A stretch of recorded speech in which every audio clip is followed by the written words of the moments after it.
Freedom, man. That's what it's all about.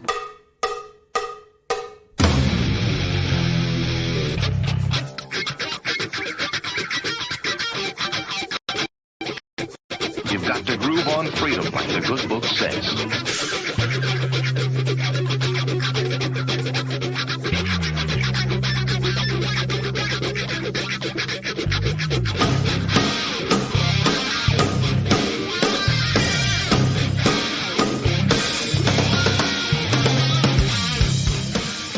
Welcome. You are listening to What on Earth is Happening. This show will discuss the topics of human consciousness, mind control, natural law, the occult, and all issues that affect the freedom of the people of Earth. What on Earth is Happening will endeavor to shine light upon the darkness of our world and to offer empowering solutions to the problems we face as humanity approaches its critical moment of choice. And now, here is your host, Mark Passio.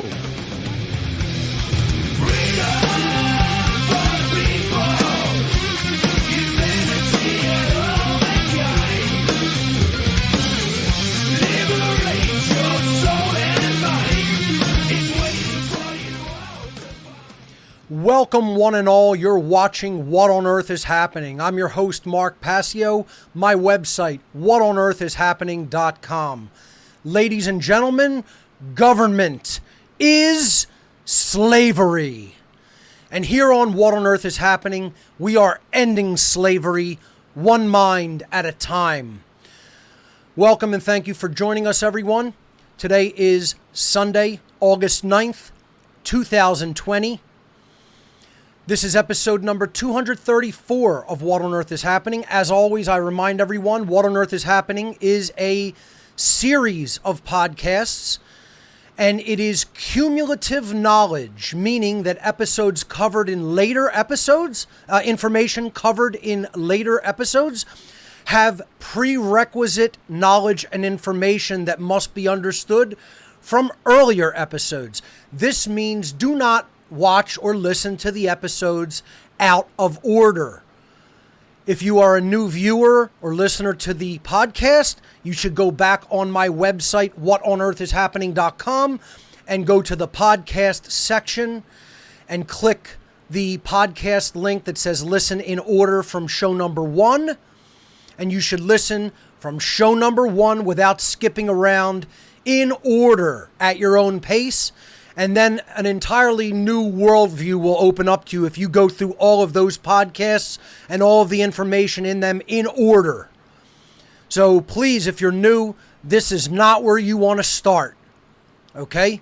You will not be able to hear often what I am saying. I get people emailing me almost every week saying, Mark, I tried to listen to your newer episodes and I could not hear what you were saying. I could hear the words, but I could not understand you. I could not hear you, and I could not deal with your energy. And that is because they did not go through the podcast in order. So that's the importance of listening in order from show number 1. Okay? I'm going to say that every single week. Okay, so let's jump over to my slide presentation. We have a great show lined up for you here today. We have a new character we're introducing today. This is Tim Dolph Cookler of Apple, of Crapple, okay? And we're going to talk about his technology fascism that was actually started in the days of Steve Jobs. We're going to talk about what Apple has been doing with technology these days. It's utterly deplorable, but I think it's very important for people to understand. And I'm going to spend the whole first part of the show on this. Then we're going to go to your questions. Any questions are fair game. We're going to take your questions on Discord and email.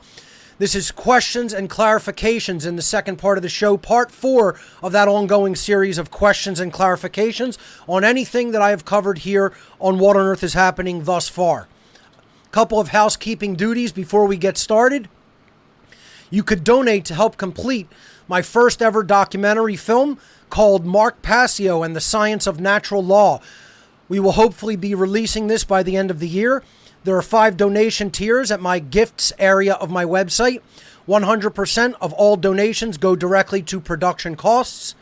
All donors will receive one free complimentary copy of the completed documentary on both flash drive and DVD. You can make this donation, if you choose, at gifts.whatonearthishappening.com. Please, anyone who wants to make a donation for the documentary, do not use the donation page. Use gifts.whatonearthishappening.com and go to the documentary section of gifts. Also at Gifts, new t-shirts, new flash drives and DVDs, and of course the complete Mark Passio One Great Work collection with all of my publicly available works in one solid state drive. We're continuing our partnership with Autonomy. I want to just briefly again show people Autonomy is the brainchild of Richard Grove of tragedyandhope.com. Richard is known for many things, including his great website and podcast series.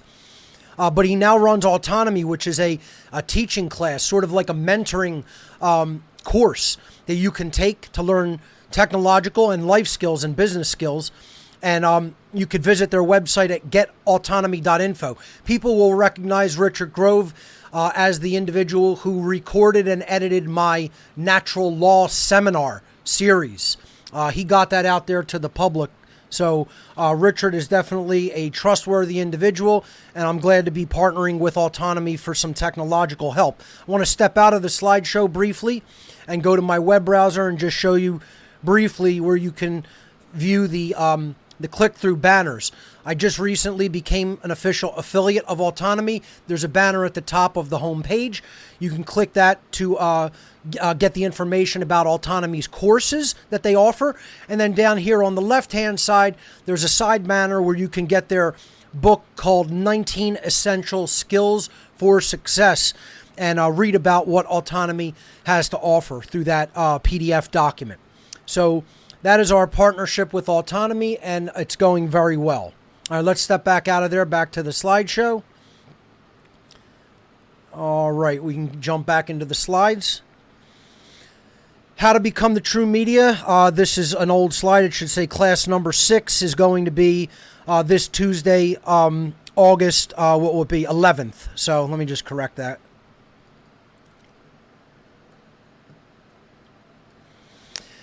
We were teaching hard drive formatting, copying data, partitioning, basic things like that for storage, both internal and external. I got into installation of software on different operating systems this past week. We're going to wrap that up. Talk also a little bit about file mapping. We were talking about that a lot this week. File extensions. We'll go a little bit more into that, and then I'm going to start teaching basics of internet, basics of web browsing, basics of downloading, things like that. So we'll get into internet setup, some basic networking things, nothing advanced in that regard, but we're going to get into basic internet, web browsing, how to configure your browser, basic downloading. So we're going, at a nice pace, at a slow pace, for beginners and people who are a little bit intermediate. I give them a little bit more advanced things to chew on during the course, but I think it's serving the purpose for people of every skill set level. The webinar each week starts at 7 p.m. Thank you for being on time. Class instruction starts promptly at exactly 8 p.m. Eastern Time. That gives people 1 hour to get into the class. I just remind people, please be on time or you'll miss important information that will not be repeated. Keep a notepad handy for notes and questions. We got to take many questions last week. Hopefully we'll continue taking more questions this week. I'll probably stay in after. Last week I wasn't able to, but this week I'll probably stay in after the class and take even more questions. We recommend headphones for people that want to interact with the class so it doesn't feedback or echo. And if you have any problems, technological or otherwise, you could email truemedia@whatonearthishappening.com and we will do our best to assist you. For this show, it's going to be a call-in and email show for questions and clarifications in the second part. Call into the show via Discord from anywhere in the world for free. whatonearthishappening.com/Discord. I do recommend the Discord app as opposed to using your web browser, although you could do either one. But I recommend the app. You can get that at discord.com/app. Email any questions or clarification requests regarding anything that I have covered on the entire What on Earth is Happening series thus far to questions@whatonearthishappening.com. We have a ton of questions building up in there, and folks, I'm just going to take them in order, So you may not hear your question answered for weeks on the show, but, I'll go to them, occasionally, and we're just going to go in order as they came in, first come, first serve type thing. All right. The email for that is questions@whatonearthishappening.com. Great questions have been coming in, actually. Let's start with the material that I want to cover here today. And this is what I want to try to do, folks. And I'm going to make a resolve. I'm going to attempt to do this as calmly as possible. All right. I want to help people to understand what has happened in the technological sphere, in the software space, since about 2007, when the first iPhone was introduced by the former CEO of Apple, Steve Jobs, who is now deceased. But when he was alive in his, some of his last days, he introduced the iPhone and iOS, which is the operating system that runs on Apple's mobile platforms. It used to run on the iPad. Now they have modified that and given it some additional capabilities. It is now called on the iPad OS, but it is still referred to as iOS on the iPhone. And a lot of these features have crept into Mac OS. Now, as people know, I do use Mac OS for most of my work. You're watching my slides on a keynote presentation. We are actually using compositing software. I have two Mac laptops on my desk right here. We use compositing software that runs on the Mac known as Mimo Live to do the show. It is similar to OBS, Open Broadcasting System software on that is available on Mac, Windows, and Linux. That's cross-platform and open source. But we use something with a little more horsepower known as Mimo Live. And, what I want to try to help people to understand is what has happened recently in software on particularly Apple's operating systems. Now, people will go, well, why should I care about that? And this is the problem with the whole community, folks. This is the problem with the whole so-called freedom movement, ladies and gentlemen, is most people don't give a damn about what happens to the freedom of other people. Oh, if I don't use Mac OS, who gives a damn whether there's tyranny taking place on it, right? Oh, if that's happening in another state, well, that affects those people. Who gives a damn about them? That's not happening to me right here and now. You live in another country and there's not an extreme lockdown happening and it's not affecting your lives like it is the people here in the United States, or even worse, the people of Australia and England. Oh, who gives a damn? That doesn't affect me. That's why we're going deeper into slavery, ladies and gentlemen, because the care principle is being incinerated in people's minds and hearts, and people don't care about the freedom of all, not just themselves. See, we don't, again, as I've said infinite amount of times here on What on Earth is Happening, we do not have a freedom movement. We have a my freedom movement, a self-centered, selfish oriented freedom movement that says, as long as I have my individual freedom, I don't give a damn about the freedom of anybody else. I don't care about what's happening in that state, that country, on that platform that I don't use, and this is why the whole damn world is going deeper and deeper into bondage and slavery. That's the very reason, ladies and gentlemen, because you don't care about the freedom of all. So I want people to understand what's been going on in Apple's space regarding software and their platforms that they have absolutely no right to do. And this is what I want my listener and viewer base to deeply understand, because most of you have your head up your ass and you don't understand it from a perspective of natural law. And you think they have some sort of a right as a private company to do the things that they are doing, and they do not. You're wrong. You're incorrect. You have it completely backwards and wrong when it comes to their rights under natural law. You're not correct about it. You're wrong. And I'm going to explain to you how you're wrong. So let's start looking at this, because this has everything to do. People are like, what does software have to do with human freedom? Everything, folks. If you don't understand, this is about the free flow of information and how people are trying to choke it, how they are trying to stifle the free flow of information. And that is straight out of the Soviet Union handbook. That is straight out of Mussolini's handbook. That is straight out of Adolf Hitler's handbook. That is straight out of Communist China's handbook. If you don't understand that, I don't know what to tell you. You're totally spiritually dead and asleep. You're not awake, you're asleep. And if you don't care, you don't get it. You don't get what's going on around you, or even why it's important. So I want to try to very clearly explain this to people so that they get what's happening, why it's happening, and why it's of utmost importance if you care about human freedom to speak, to publish information, to share information, to receive information from others. That's what this whole thing is about, folks. That's why they've been able to control the world to the extent that they've controlled it. Because they've choked the free flow of information. And I'm going to explain to you how they're doing it. Because most of you are technological retarded. You're technologically retarded. You know nothing about computers, you know nothing about technology, and you don't even understand the importance of it. You're Luddites. Most of you are Luddites. I'm talking to my viewership. Get as offended as you like. Look up the term Luddite.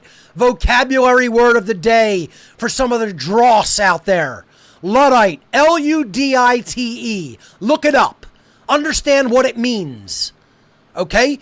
It means somebody who is afraid of technology, doesn't want to move forward with technology. Folks, anarcho-primitivism is a bunch of nonsense bullshit. Okay? All of the hyphenated anarchies are. All of them. Every one. There's no such thing as hyphenated anarchy. Okay? And if you don't understand the direction technology is headed, deeper and deeper into fascism and communist methodologies, you don't know what's going on, and you're a Luddite, and you're not going to ultimately help the situation get any better if you stay a technological Luddite. This is why I offer the True Media Seminar. It's why I get upset about things like this, because people don't even know what's happening or why it's important, and you need to understand it. You need to understand it. So look up Luddite, and it has two D's. I'm being informed. Luddite. Okay, I spelled it wrong. There's the correction. Luddite. Luddite. Okay, look it up in connection with dross. Because those who are Luddites are, by definition, dross. Okay? D-R-O-S-S. There's your vocabulary words of the day. Okay? So let's get into what Apple has done in the software space since 2007 and why it's criminal. Criminal. And if you don't understand it's criminal, you're wrong. If you think it's not criminal, you're wrong. You're wrong. I don't care what argument you throw at it. You don't have enough information. You don't know yourself deeply enough about what's going on. And you don't understand the moral principles that make it criminal and immoral behavior. And you yourself are wrong as a result. So let's clarify these things so that you can understand them and understand why it's criminal and wrong. Back in 2007, I was working as a technician in the School of Medicine Information Services at the University of Pennsylvania, an Ivy League university. I was the head of several of their laboratory departments in the Biomedical Research Facility, the BRB building on the campus of UPenn, University of Pennsylvania. I worked in the BRB building. This was called the Biomedical Research Building. So I worked in biomedical technical laboratories as their main troubleshooter for several different departments. The departments I served included cardiology, hematology, oncology, and others, among others. I was still working there when this keynote happened, which I believe was at Macworld 2007. I'm not positive. It could have been at Worldwide Developers Conference, but I think it was at the Macworld keynote. I stand corrected if I'm not correct about that. But this is when Steve Jobs first introduced the iPhone and iOS. Now, let me try to explain what happened on this day, what was announced. In addition to announcing the iPhone as a cellular computing platform for Apple's cell phone known as the iPhone, which was touch-based interface and, had small, applications that they released for it that worked with the touch interface, Apple introduced their own app store where you could buy apps for the iPhone similar to the Android App Store, which is now called the Google Play Store. This was simply called the Apple App Store. Now, why was this so important or different? Apple publicly announced that day in 2007 that the only method for installing any application on the entire iOS platform would be through the Apple App Store, and that applications would not be allowed to be installed through any other method other than a download through their store. So they announced publicly that there would be a private monopolization of applications on an entire computing platform. This has never been done before. Right there, I immediately went into alert panic mode practically, and I said this is going to be horrifically abused. When Steve Jobs announced this publicly and said there will be no method of side-loading apps, you will have to come through us. We will essentially, without saying it with these words, this is what he said: we will be the gatekeepers of software on the entire platform. You will not be able to go to a third-party developer to buy any software that runs on this platform from a third party. Okay, now people who immediately go, oh, well, iOS belongs to Apple. They can do whatever they want because they're a private company. No, you're wrong. That's untrue. They can put whatever they want in their curated store, which I'm going to explain later. But they are not. This is called criminal racketeering. This is conspiracy to create a monopoly. All of these things are criminal behavior.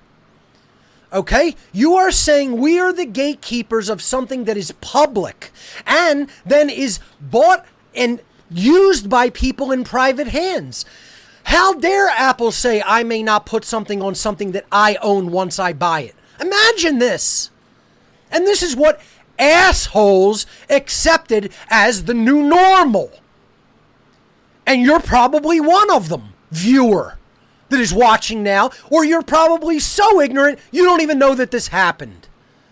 You just use whatever somebody puts in your hand. Where's my slab? Where's my black slab at? That's all you know how to use because you're a Luddite. You know?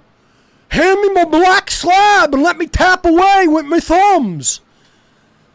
I mean, technological Luddite retard. That's what 99% of human beings are. And that's why you're getting your ass beat to living shit. That's the reason. That's why you're getting your ass beat to living shit by the Satanists and the globalists. Because you have no means of defense. You have no means of spreading the word. You don't know how to do it. You don't know what you're doing.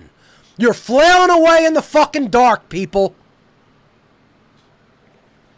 And you're not making an effort to get educated when it comes to publishing technology, which is the only way we're going to get the word out en masse. So let's go back to what Apple did, okay? They basically said, you have to come through our app store to install anything on this platform, and we will control every app that we want to allow on this platform. If it does anything we do not like, we will not allow it for inclusion in the App Store, and there will be no alternative. See, if Apple said that about their platform, about the App Store, and said, we're going to give you an alternative, you could tick a box in a setting somewhere and say, allow this phone to sideload apps from elsewhere. Fine, I'd have no problem with it. Okay? As you can do on Android platform or as you could do on Windows. But Apple was now saying, we're taking a total lockdown approach. All apps will come through us, and you as a user who buys the item that we sell will not be able to download from any third-party source other than us. We are the 100% controller of software on an entire computing platform. When I heard this that day, live, when Jobs gave this keynote, I worked in the BRB building at Penn. All of the regular staff worked at a building adjacent to UPenn Hospital, which is not a big, long walk, but it's literally a walk of probably a block or two, okay, from the building that I worked in. When I heard that Apple created this software model for iOS, I stopped my job. I had it on in a window on one of my computers in my office while I was working on somebody else's computer in my office. And I was watching the keynote doing work. I got up, stopped my work, and got up from my desk, walked down, I was on the 9th floor of the building. I walked down the stairs, went out of the building, left the building, walked on the street to the other building where the other guys in the SOMAS, School of Medicine Information Services Department, were at in their building, walked up their steps, went into their office in the main area where most of the other people... I had a job at in the SOMAS department that was a little bit more... carried a little bit more responsibility than other troubleshooters, than other people on the tech staff. So I had my own office in another building. I went to the main office where they had desks all set up like somewhat like cubicles in one huge room where all the other troubleshooters sat. And I walked into that room and started voicing my concerns about what I had just heard in this keynote. Two other highly technical specialists. These were tech people, tech troubleshooters that know a lot about operating systems and software, as I do. And I went in there and I said, did you hear what he just said in the keynote address? He said Apple's creating this walled garden, which they already have had a walled garden pretty much, especially when it comes to hardware. And, you know, I care a lot less about that than I do about control of software. And I said, they're extending this really deeply into the software space by acting as a gatekeeper of every app that's going to be on this store. I said, first of all, do you know what this is going to mean? They can censor any app that they don't like its feature set. If they don't like any feature set of an app, they could say, we're not carrying it in the App Store. And then you can't put that feature on your iPhone. And these people were like saying to me, Mark, why are you so worried? Why are you so paranoid about this? The iPhone's going to be great. This is going to be the next big thing. This is going to be great for Apple and the Mac platform. I'm like, can you not understand the implications of this for freedom? And folks, that's why in my life, I got one iOS device just to become somewhat proficient in the platform for troubleshooting purposes.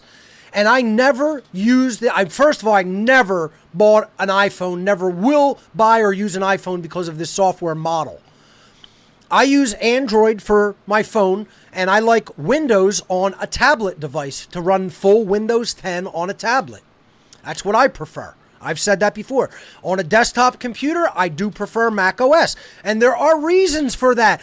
And I'm showing you how platform agnostic I am. Okay? For the purposes of the one great network, I may even install a variant of Linux, maybe something like Mint or Ubuntu or, I don't know, a Driscoll or a Triscoll or something like that. I'm still considering it and just installing OBS for that. So I am completely platform agnostic. But folks, I want to talk about that. Don't tell me what platform I should be using or should not be using. That's not your business. It's not your business and it's not your choice. Do you understand that? Because I'm going to get really, really pissy and agitated if people tell me what I need to do with my own fucking business. It's none of your fucking business what I use. I'll use what I fucking want to use. Do you understand? Don't tell me what to use any more than I'll tell you what to use, asshole. Get that through your thick fucking skulls, people. It's your choice what system you use. First of all, it's a shit array of choices, quite frankly. Computing is in the shitter. All right? All of it. All of it. Don't tell me I need to limit my choices out of the 3 or 4 that are available, fuckface. All right? And folks, I get angry because most of you are fucking retards. You don't even understand the simplistic nature that there's only a few choices of operating systems, and we should care more about ourselves to say, let me get back more into a corner from a choice of 3 or 4 to 1. No! We need to stop these fascists in their tracks and make them like what was just done this week. I'm going to actually tell a good story in a moment about what happened on the Apple platform. We should make them backtrack. They don't have any right to do what they're doing. Stop telling me to run like a little fucking coward that you are. I'm not a coward like you are. Don't tell me I need to run away like you little fucking fairy. Pussy. You want to make it personal? I'll make it real fucking personal. Don't tell me what platform I need to use. I'll use what I want. It's my fucking choice. This is why I can't stand dumb motherfuckers. My patience is run out. And it's because you don't give a shit about yourself enough. You have self-loathing and you'll run away like a little fucking fairy. We've got to stop backing down and running away and confront this. First of all, understand it. And understand what has occurred so that you can confront it in knowledge and understanding. Let me go back to the explanation further of what happened. Okay? So first of all, I get up, go to the other building, try to tell other tech guys why I'm concerned about this, and they don't even understand. That's how stupid they were, most of them. A couple of them got it. But most of them were like, you're worried for nothing. Apple's not going to do anything. That's what they sounded like they were choking on dog shit. Apple's not going to do anything bad with this power. Vomiting dog shit out of their gullet. That's how big of fucking retards most of them were. No, Apple's not going to... Techno-fascists like this clown Jobs was, and like the bigger Hitlerian clown Kuckler is... No, they're not going to do anything controlling with it. Why would you think that? They're only trying to ban entire populations from their platforms because they don't like their political views. They don't like the truth that they're telling. Now they're trying to ban YouTube downloading software like they just did with Charlie Monroe's software, which we're going to get to. But let's look at what Apple really did here, okay? So this is the whole issue, the App Store, okay? And again, Apple can curate in the App Store all they want, but here's what they did. They made it so you can't get any software into your device through any other method unless you do what's called jailbreaking the device, which voids your warranty on the device and is very difficult and technologically challenging for most people to do. It's not for the average end user. And Apple has made it very difficult to jailbreak recent versions of iOS, if not impossible. So don't say jailbreaking is the solution. No, Apple recanting these fascist fucking policies is the real solution. That is criminal racketeering and monopoly. They're criminals. They're globalist criminals in bed with the communist Chinese. And don't tell me that isn't true or happening, because you're fucking wrong. That's exactly what it is. You don't have enough information to understand the situation if you don't understand that. That's your lack of information and understanding, not mine. And I'm done trying to make any excuses for people. You're just fucking dumb and wrong. And that's not an ad hominem attack, it's the truth. You're too dumb to understand what the fuck's going on, and you're wrong because you don't understand it from a moral perspective either. It's your understanding problem, not mine. I'm correct and right. You're dumb and wrong. So here's what Apple did with the App Store that makes it a monopolistic practice and an immoral one. First of all, as gatekeepers, they are telling developers they must go through them.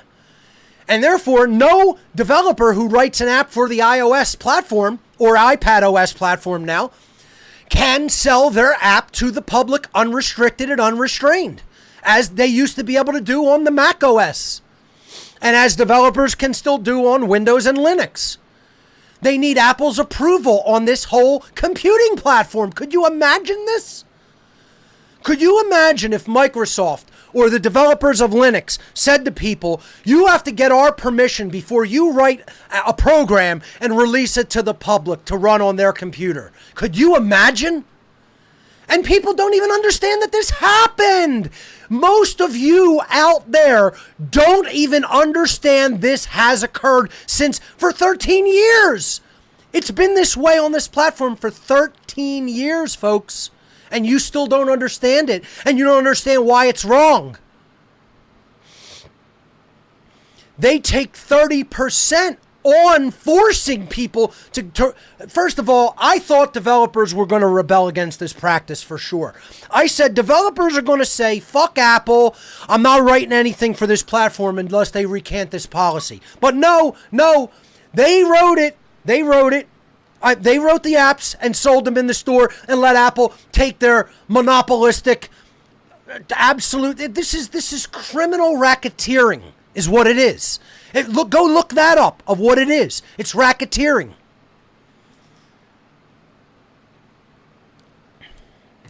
The developer cannot sell their app to the public anymore. They have to go through Apple and give Apple a 30% extortion cut as a monopoly, or they can't get their app to run on iOS. There are no applications are able to run on the iOS platform without Apple's express approval. In other words, there is no side loading on the platform. This means that you could take an application that is packaged and distributed online from a third-party developer and download it from that developer's website and install it on your device. Folks, if you are so dense in the fucking skull that you still think this is about what Apple can do with their property, and you don't understand that this is reaching into your property and other people's property, you are fucking retarded. You are a fucking retard. Stop saying that it is about what Apple can do with their property. It's not. Fuck face retard. It's not.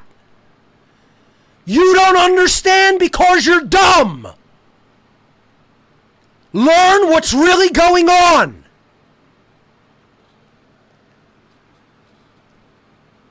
Apple has the right to control what's in the App Store because the App Store is their property and their space on the internet. I'm not arguing that point. By making it impossible to sideload an app, Apple is saying what you, as a fucking person who bought a device and an owner of that piece of property when you spent your money on it, can do with the device post buying it. Which means they are dictating what you can do with your property. Understand the distinction, dumb fuck. And folks, I keep saying it and I can't do it. I cannot do it. I can't stay calm because I know how dumb you people are. And I'm talking even to my own listening audience, even to my own viewing audience. I don't care. Get offended and shut the fucking show off. I don't care anymore. Because you're so fucking dumb that I get from even you people. Apple can do whatever they want with their own fucking people. You're dumb as a bag of fucking shit. You can't understand the distinction between curating in a store that they do own and have property rights to versus saying what you are allowed to install. Don't you get it? No, most of you don't. Because when your mouth opens, liquid shit pours out. By controlling which apps are permitted in the App Store, Apple alone can control the entirety of the feature set available on the iOS platform. And if you can't understand how dangerous that is, once again, you're just a fucking mental midget retard. If you can't understand the danger of having that level of monopolistic power on an entire computing platform, that they are trying to bring that model into Mac now. And when they do that, Windows will probably follow suit. And don't tell me I need to go run to some shitware called Linux, because 99% of it is shitware, as I've talked about. Look, I'm going to keep attacking the FOSS community, the free and open source software community. You know why? You guys suck at what you do. 99% of you guys blow at what you do. And I'm going to keep hammering on it and attacking it, because you're all just motivated like everybody else by profit, and that's why your organizations suck dick. Okay? And I'll just say it just like that to you. You suck at what you do. 99% of you do. There's a few gems in that community, but they're few and far between, and it's like picking through a pile of shit to find a nugget of gold. Get as offended as you want, eggheads. That's the truth. Anybody paying attention knows that's the truth about FOSS, free open source software. All right? I don't give a fuck who gets offended by that. Get as offended as you like. It's still true nonetheless. So don't tell me I gotta be backed into a fucking corner to use your garbage software. Most of it is garbage. Some of it's very good. But few and far between in that whole community write really good software compared to Windows and Mac platforms. So don't tell me I need to limit my options even more than they're already limited. They're already too limited. Telling me I have to run away. I'm not a bullshit coward like you. I'm not running away. I'm going to tell people why this is wrong so they can understand what's been going on and raise their voice to make it change. You don't have enough will to make it change because most of you are dumb fucks who don't even understand what's going on. All right. If you don't understand these 3 bullet points and how dangerous all this is, I don't know what to tell you. You're a jackass. A jackass. All right? And for all you equal cranial retards called the anarcho-capitalist community, oh, corporations can do whatever the hell they want and try to private. That's what you assholes sound like. You want corporate fascism. That's what you guys want. You think unrestrained, illegal. Now, I don't even care about illegal, immoral practices. Unrestrained criminal. I'm strike illegal. I didn't even mean to say it. It was a mistake of the tongue, okay? A slip of the tongue. I meant criminal, not illegal, criminal. There's a difference. True criminal practices. That's what you guys want to run rampant. This is criminal racketeering and monopolization. And yes, that is criminal. That's trying to push out competitors so that you can just have a total dominant advantage over everybody just because you say you can.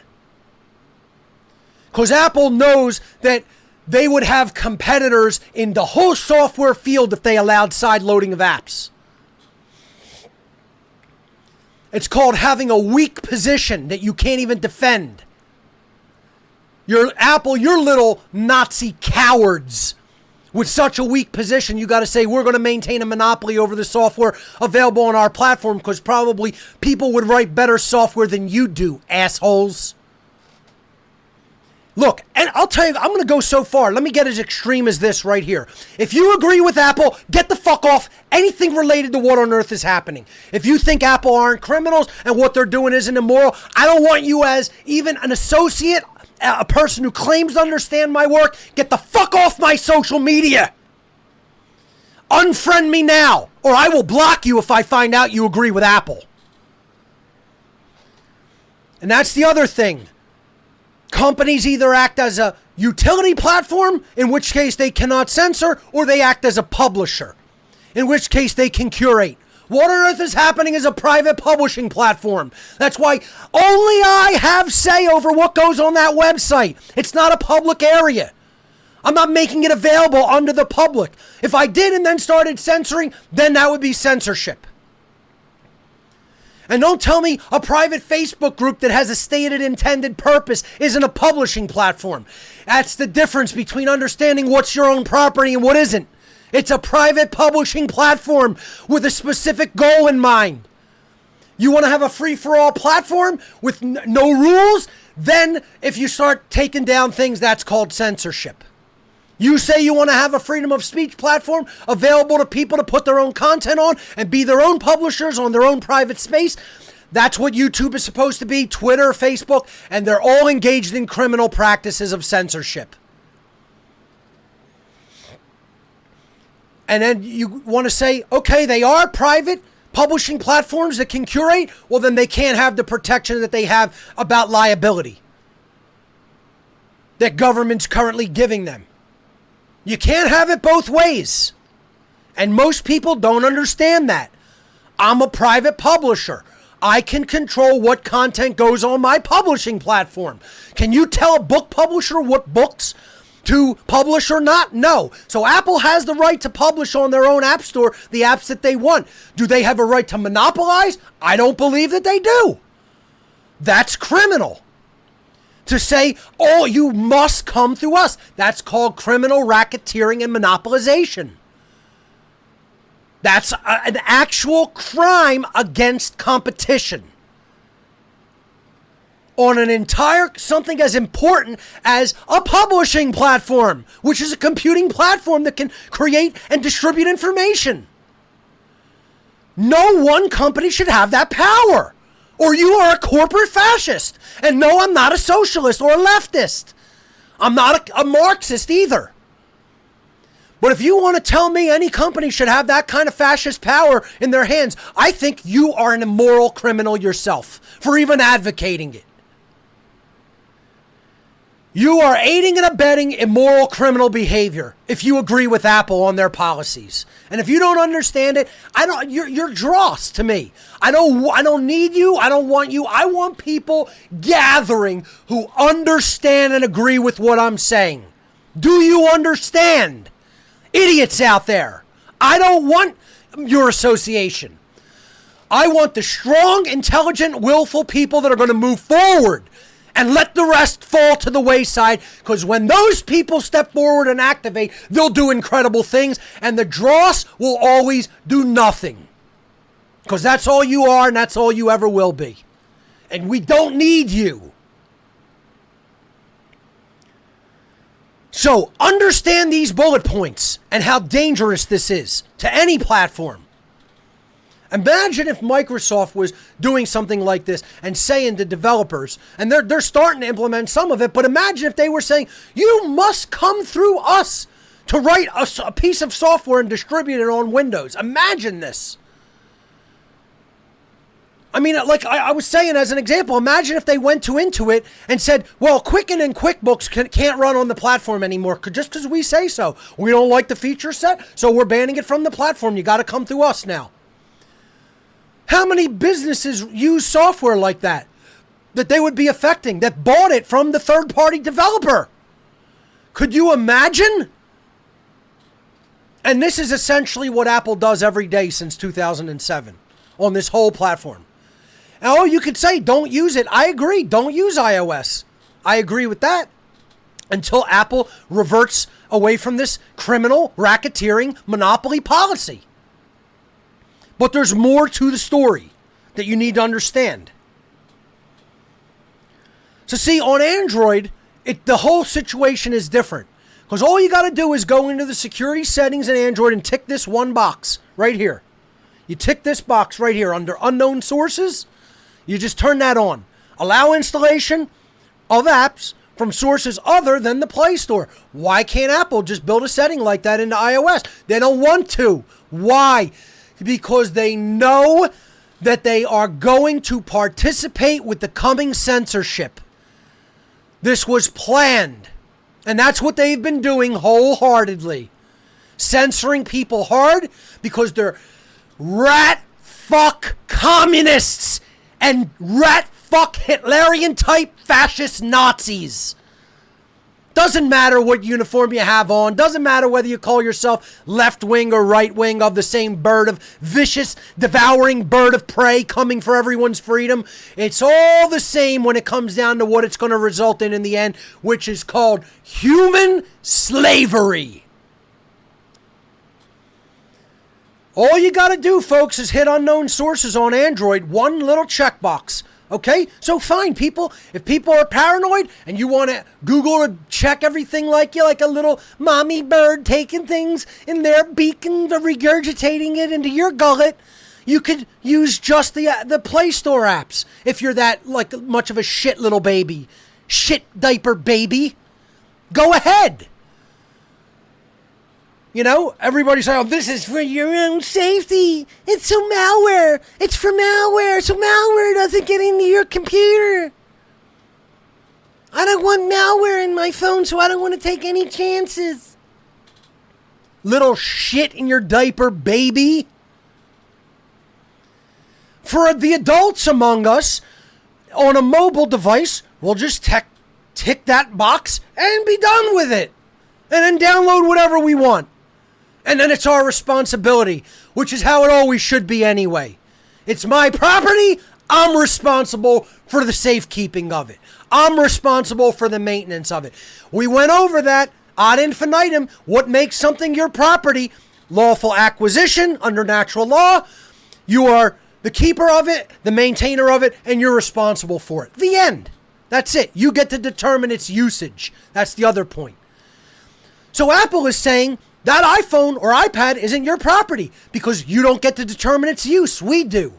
We get to determine the feature set on the whole platform. And by extension, they are saying it's not your property. And that's criminal. That's saying we own it. You don't. You're not allowed to own property. That's called serfdom. That's called slavery. That's called serfdom. That's feudalism, folks. Feudalism. And that's what fascism and communism are forms of. Feudalism. So get it right once and for all time for the slow-minded retards among you. Let me read it real slow. While Apple has the right to curate what they allow on their store, which is their property. Now, I'm not debating that, fuckface. Okay? The monopolization of apps on the entire iOS computing platform equates to telling someone else what they can and cannot do with their own property. Refusal to allow an owner of their own device to run any program of their choosing. Let me correct this. Because, folks, I'm so angry when I even do this that I'm making mistakes. And if you don't understand why I'm angry, you're an asleep, spiritually retarded soul that doesn't grasp what's going on this plane of existence. The monopolization of apps on the entire iOS computing platform and now iPadOS computing platform equates to telling someone else what they can or cannot do with their own property. Refusal to allow an owner of their own device to run any program of their choosing on a computing platform is criminal overreach into someone else's property by a platform developer. It isn't their property to do that with. Do you understand, slow, retarded, fuck ass? I just don't, I can't even believe human stupidity. And how anybody could not understand this late in the game and argue on Apple's behalf.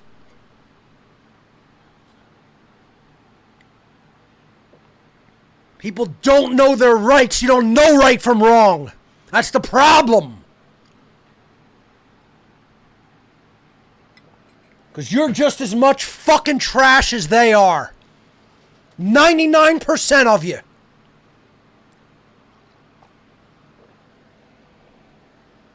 So we're going to get to some new developments of how Apple is now trying to extend this overreach into the Mac platform, which they've already been doing.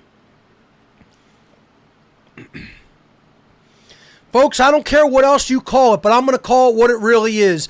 Technological fascism. That's exactly what it is. Get as fucking offended about it as you like. That's exactly what it is. And all you retard ANCOMs out there, and ANCAPs out there that advocate for technological fascism, you're destroyers of freedom. And you're just as dumb fucks as the ANCOM communists. You're just retarded in a different way.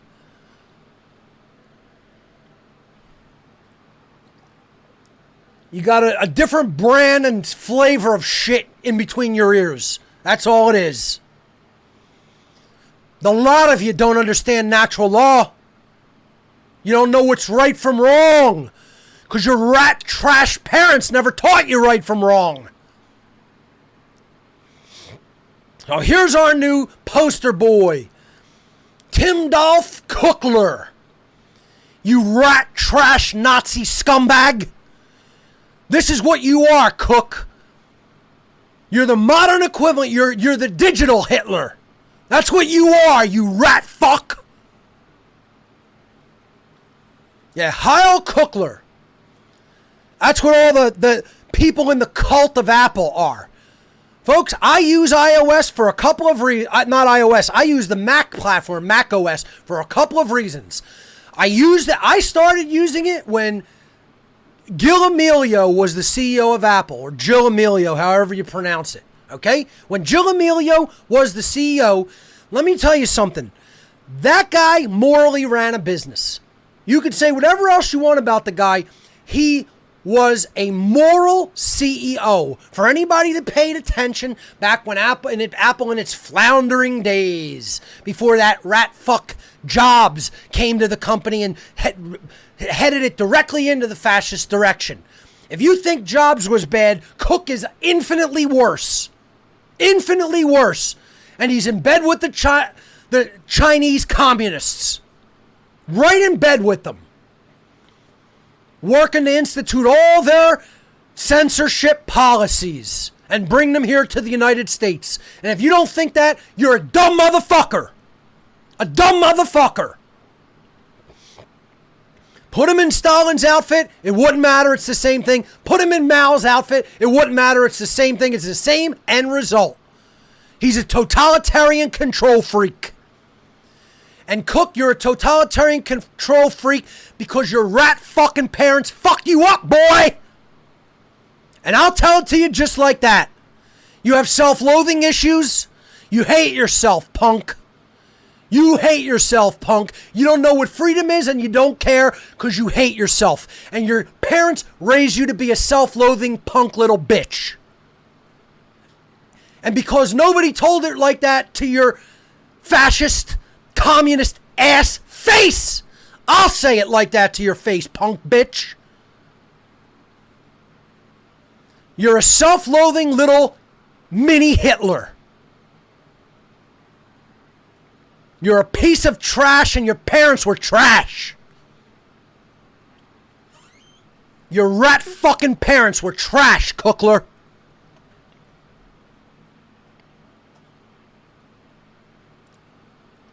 This is the direction Apple's headed. They are infinitely worse than Microsoft at this point. Infinitely worse than Mike. They make Microsoft look like angels. They make Bill Gates look like an angel of God by comparison. That's how bad what Apple's doing is. Because they're not just trying to stick a poison in your arm. They're trying to control what you're allowed to say. You can flip a coin over what's worse. As a matter of fact, Microsoft's not doing that. Gates and the Gates Foundation is doing that. He's no longer the CEO or even on the board of Microsoft. In the technology sphere, Cook is way worse than Microsoft at this point. Apple's way worse than Microsoft. And the answer is not to run away like a little fraidy pants coward, little boys and girls who advocate for that position. You know what movie you need to go watch? Go watch The Kite Runner. All right? Because it'll teach you a psychological lesson that you can never run away from a bully. The bully will follow you wherever you go. Everybody advocating, you don't like the way Apple does it, what they do. Go run away! You clown. You're clown shoes. You're not even a clown. You're the sweaty, stinky fucking shoes that a clown fucking wears. You're clown shoes. Okay? That's what you are. You're big, red, floppy, sweaty, smelly fucking clown shoes. That's what you are. People who advocate to run away and let the bully run rampant. Run, go to another platform.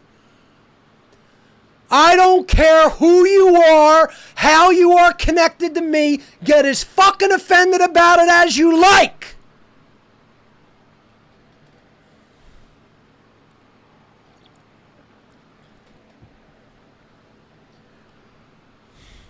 This is the direction it's headed. So I want to let people know the new Nazi direction that we're going even on the Mac. Because this whole fascist attitude has now come to the Mac. And here's what has occurred. All right? There is a small independent software company that has been writing something called Downy. I've shown it here on What on Earth is Happening, and I'm going to download it, install it, and show it here again today. Actually, the rest of the show is going to be on software. Okay? It's going to be on how to circumvent a lot of this censorship, because this is what Apple doesn't want to allow. They're in cahoots with Google. See, everybody thinks, oh, Google's their competitor, right? They write Android and Apple writes iOS. No, they're not their real competitor. It's all a pro wrestling show, folks. For those people who know me personally, you know I'm a pro wrestling fan. People think that's silly and stupid. That's my guilty pleasure. That's my downtime release of stress. My dad used to take me to pro wrestling matches when I was young. We watched it together. I'd go to the matches, and it's a holdover from my youth. I still, engage in some guilty pleasure of watching pro wrestling. It's called kayfabe. It's a form of method acting where you put yourself, in the position of people opposing each other and pretend to really hate each other and do each other harm. This is what politicians do. It's kayfabe acting. They're all on the same team.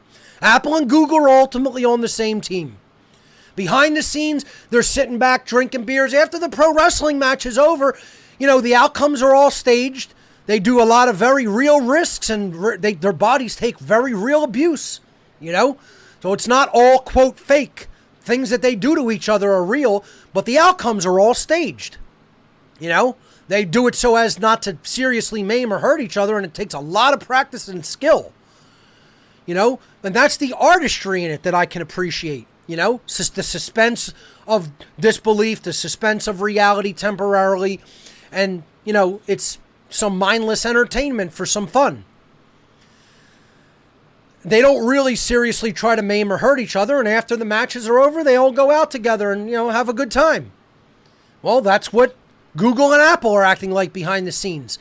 They pretend to be violent competitors, then behind the scenes, they're shaking hands and partnering with each other to censor everybody.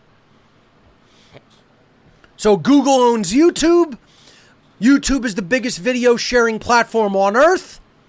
When people post or live stream to YouTube, that's how they know they'll reach the maximum number of people, and that's why they stay on the platform. Downy is a little piece of software that you can install on the Mac OS. There are equivalents of it on Windows and Linux, but it is Mac only. Downy is Mac only. You could install things like Media Human YouTube Downloader. You could install things like YouTube-DL on Linux. Okay? There are many other things that accomplish this same task to be able to download videos from a website. I've talked about Downy before on What on Earth is Happening because I personally own it. I have purchased it from the developer. And folks, that's even a rare thing when I go out and say, yeah, this developer really deserves compensation. And I have talked about Downy and how good it is at what it does. It works for just about every website, not just YouTube. If you want to grab a video from any website where a video is embedded, Downy will get the job done on the Mac platform. Again, on Windows, I've used a lot of them, and I recommend one called Media Human YouTube Downloader, which I don't think is nearly as good as Downy. Media Human YouTube Downloader also exists on the Mac as well. So it's a good cross-platform alternative. But I use, in my daily, everyday workflow, I use Downy. Charlie Monroe is the developer. I think he's an excellent developer. And I'm going to say why I bought it.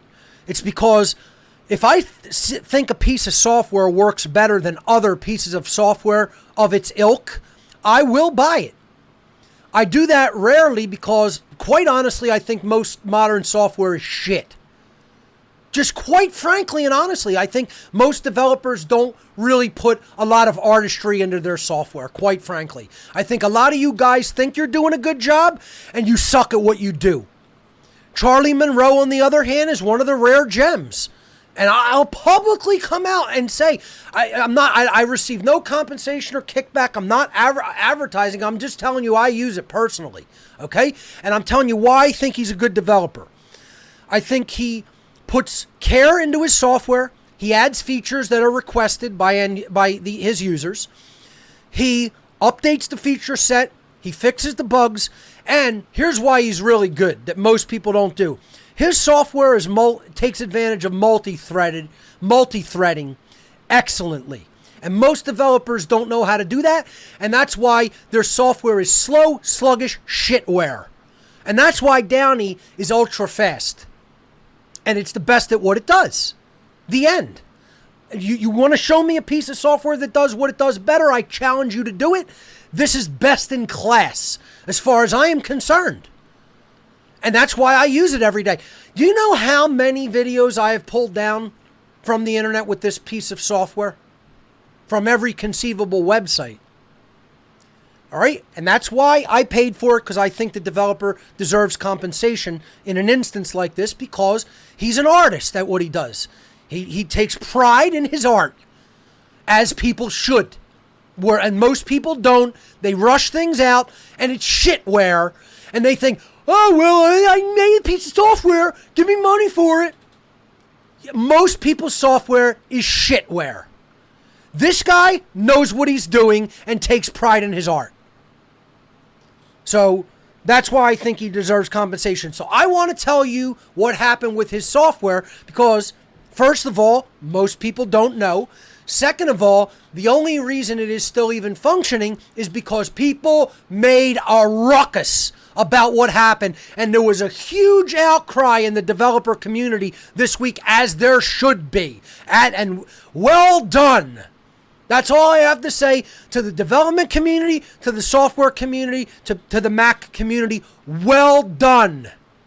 You guys made Apple recant their position and back down. And let me tell you something, Apple and Cook, you're rotten fucking liars. You're rotten fucking liars. You're liars about why you took this software down. Saying it was an accident in your automation processes.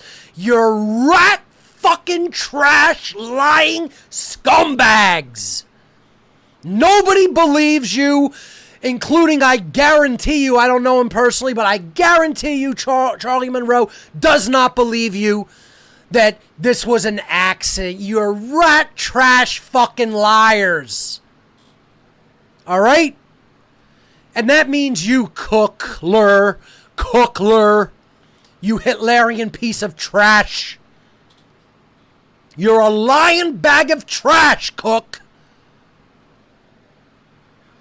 So, I'm going to step out of the presentation and go to my web browser because I want to tell you what happened. First of all, let's even stay in there. Keep that up. Here's what happened with Downy.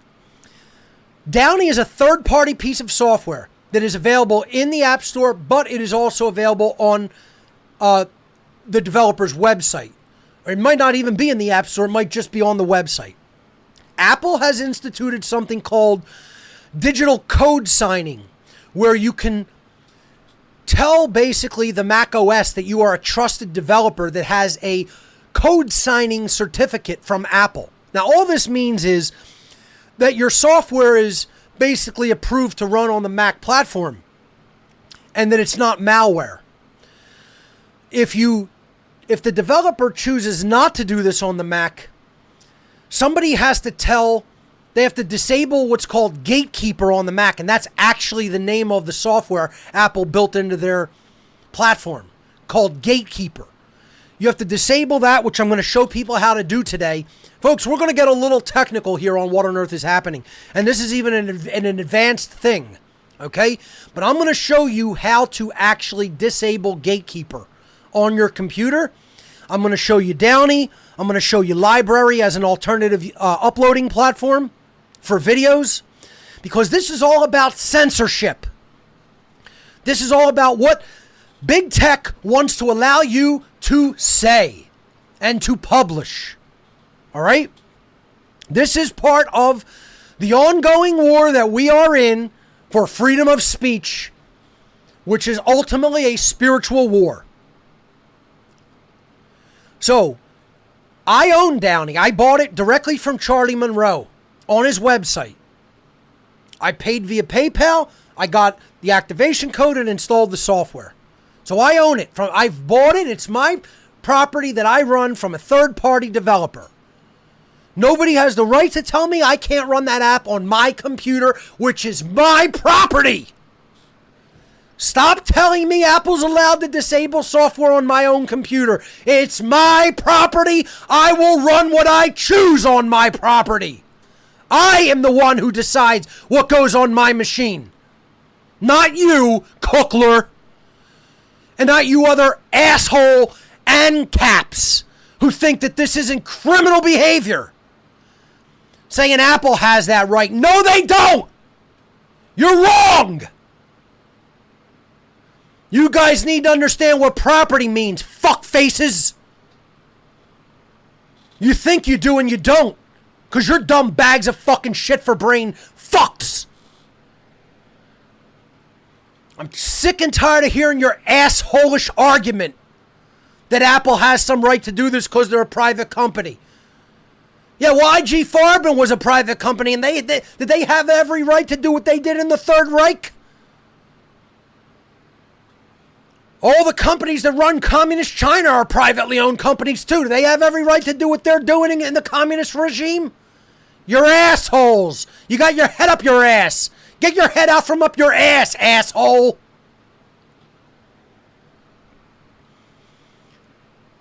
I bought Downey. I'm allowed to run that software on my property. Yes, I am. Nobody is going to tell me Apple can control what I run on my own system.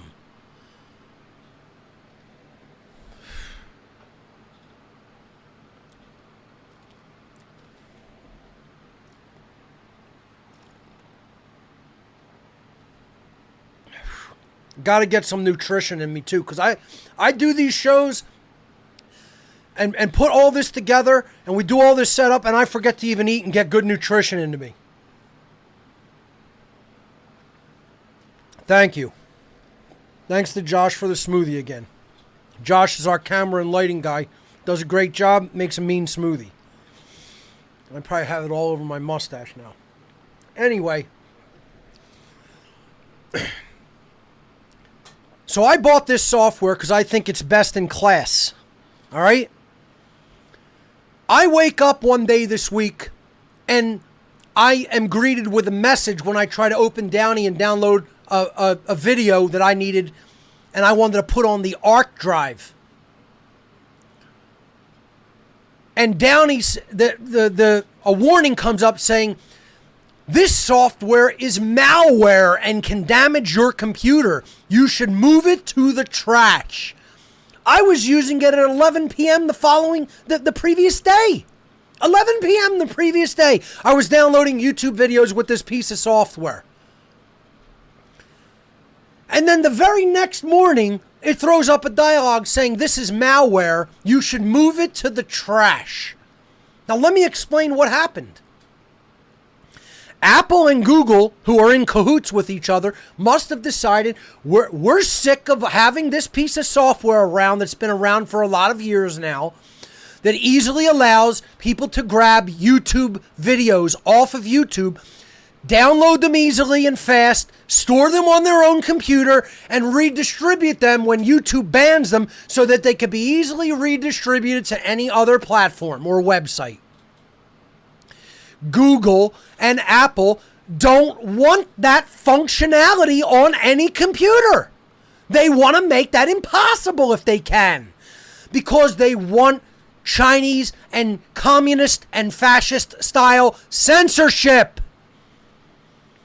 They are globalists that are trying to bring about worldwide human slavery, and they don't want the free flow of information, especially in an election year. Obviously, that's all nonsense bullshit, but they want to try to control the outcome and nudge it into an even more fascist and communist direction. They don't want the free flow of information regarding COVID-19. They don't want it. They want to censor any alternative narrative. So they don't want people being able to download things like the press conference about COVID-19 and all the doctors who were saying there's a lot of alternative information about treatment.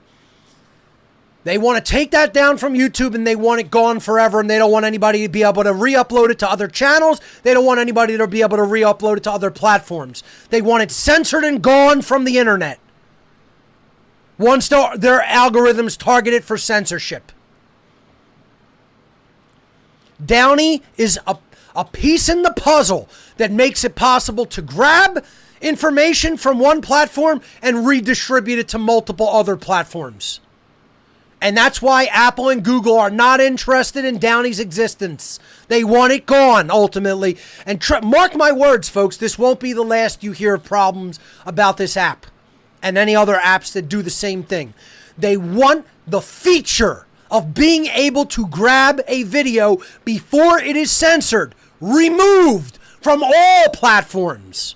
And if you don't understand that that's what it's about, you're a naive fucking child who does not understand what's going on in this world. So what happened is, all at once, one moment, Apple revoked their signing certificate from this developer. This effectively immediately put him out of business because the developers signed signing certificate, their certificate of authority from Apple, makes all of their apps run on the platform. It checks it against an internal security database on Mac OS. So what Apple has the power to do, allegedly to keep people safe from malware, but it's, make no mistake about it, it's for reasons of censorship. Hitlerian style, Himmler style, Goebbels style censorship. Yes, it is. For that purpose. They have the ability to flick a switch and immediately across the world make a program not be able to launch on every single Mac computer in the world. That power should not exist. I don't give a shit if you're paranoid about malware. Then get some fucking balls and responsibility and understand how to protect your computer against malware by not being a fucking idiot. Not handing that kind of level of power into Apple's hands, the fascist, communist trash that they are. And saying it's for your safety. Like a good little fucking Nazi. That's what the Nazis said too. All the measures Hitler and Himmler were putting in place are for your safety. All the powers of the Gestapo are for your safety. All the powers of the Schutzstaffel is for your safety. You rat fucking Nazis. You're Nazi trash. Everybody who agrees with Apple are Nazi trash. Nobody will say it that way, but I'll say it that way. They revoked Charlie Monroe's signing certificates and put him out of business for a couple days. And then want to say, we made a mistake. It was an automated process that flagged all your stuff as malware. Yeah, sure it was. You lying sack of Nazi shit, Cookler. You're a lying sack of Nazi shit, Cookler.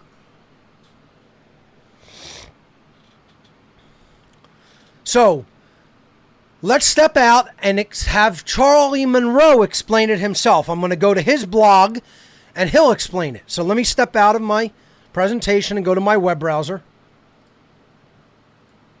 All right, so let's go back to the computer. Okay, this is charliemonroe.net. Software.charliemonroe.net is the website.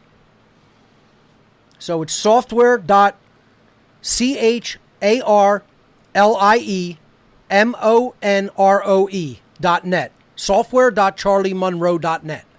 Okay? This is the developer's website. He makes some great apps. I personally use Downy, and I have used Permute in the past. The other software here I don't know too much about, but I can tell you from personal experience, these two pieces of software are excellent. Permute is similar to Handbrake. It's a video re-encoding software, transcoding. It does what it does very well, but Downy I consider is best in class. So if you click Downy here, it will take you to that page that I just took a screenshot of, and you could download it from here. Now, I already have downloaded and installed it because I own a license for it, but you can try it there. There's a free trial. And again, this is Mac only.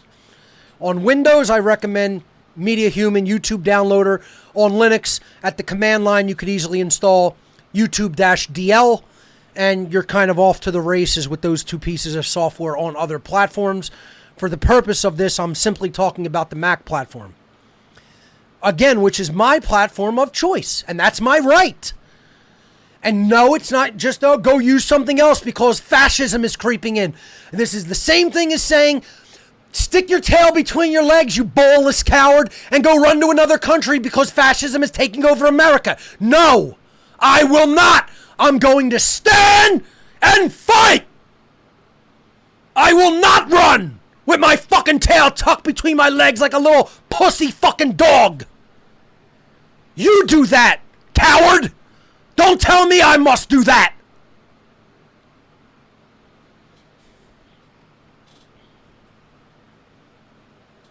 So, let's read from his blog. I've clicked blog. I'll do it live here. And I'm clicking this one right here that says a day without business. Let's read from Charlie Monroe's blog. A day without business. On August 4th, 2020, I woke up to a slightly different world. And this is Charlie Monroe's words, folks. I had lost my business, as it seemed. A full inbox of reports of my apps not launching or crashing on launch.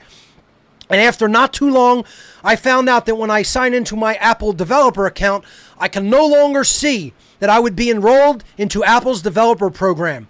Au contraire, it shows a button for me to enroll, which I tried clicking, but only got a message that I can't do that. After more investigation, I found out, let me make this a little bigger. Much better. Okay?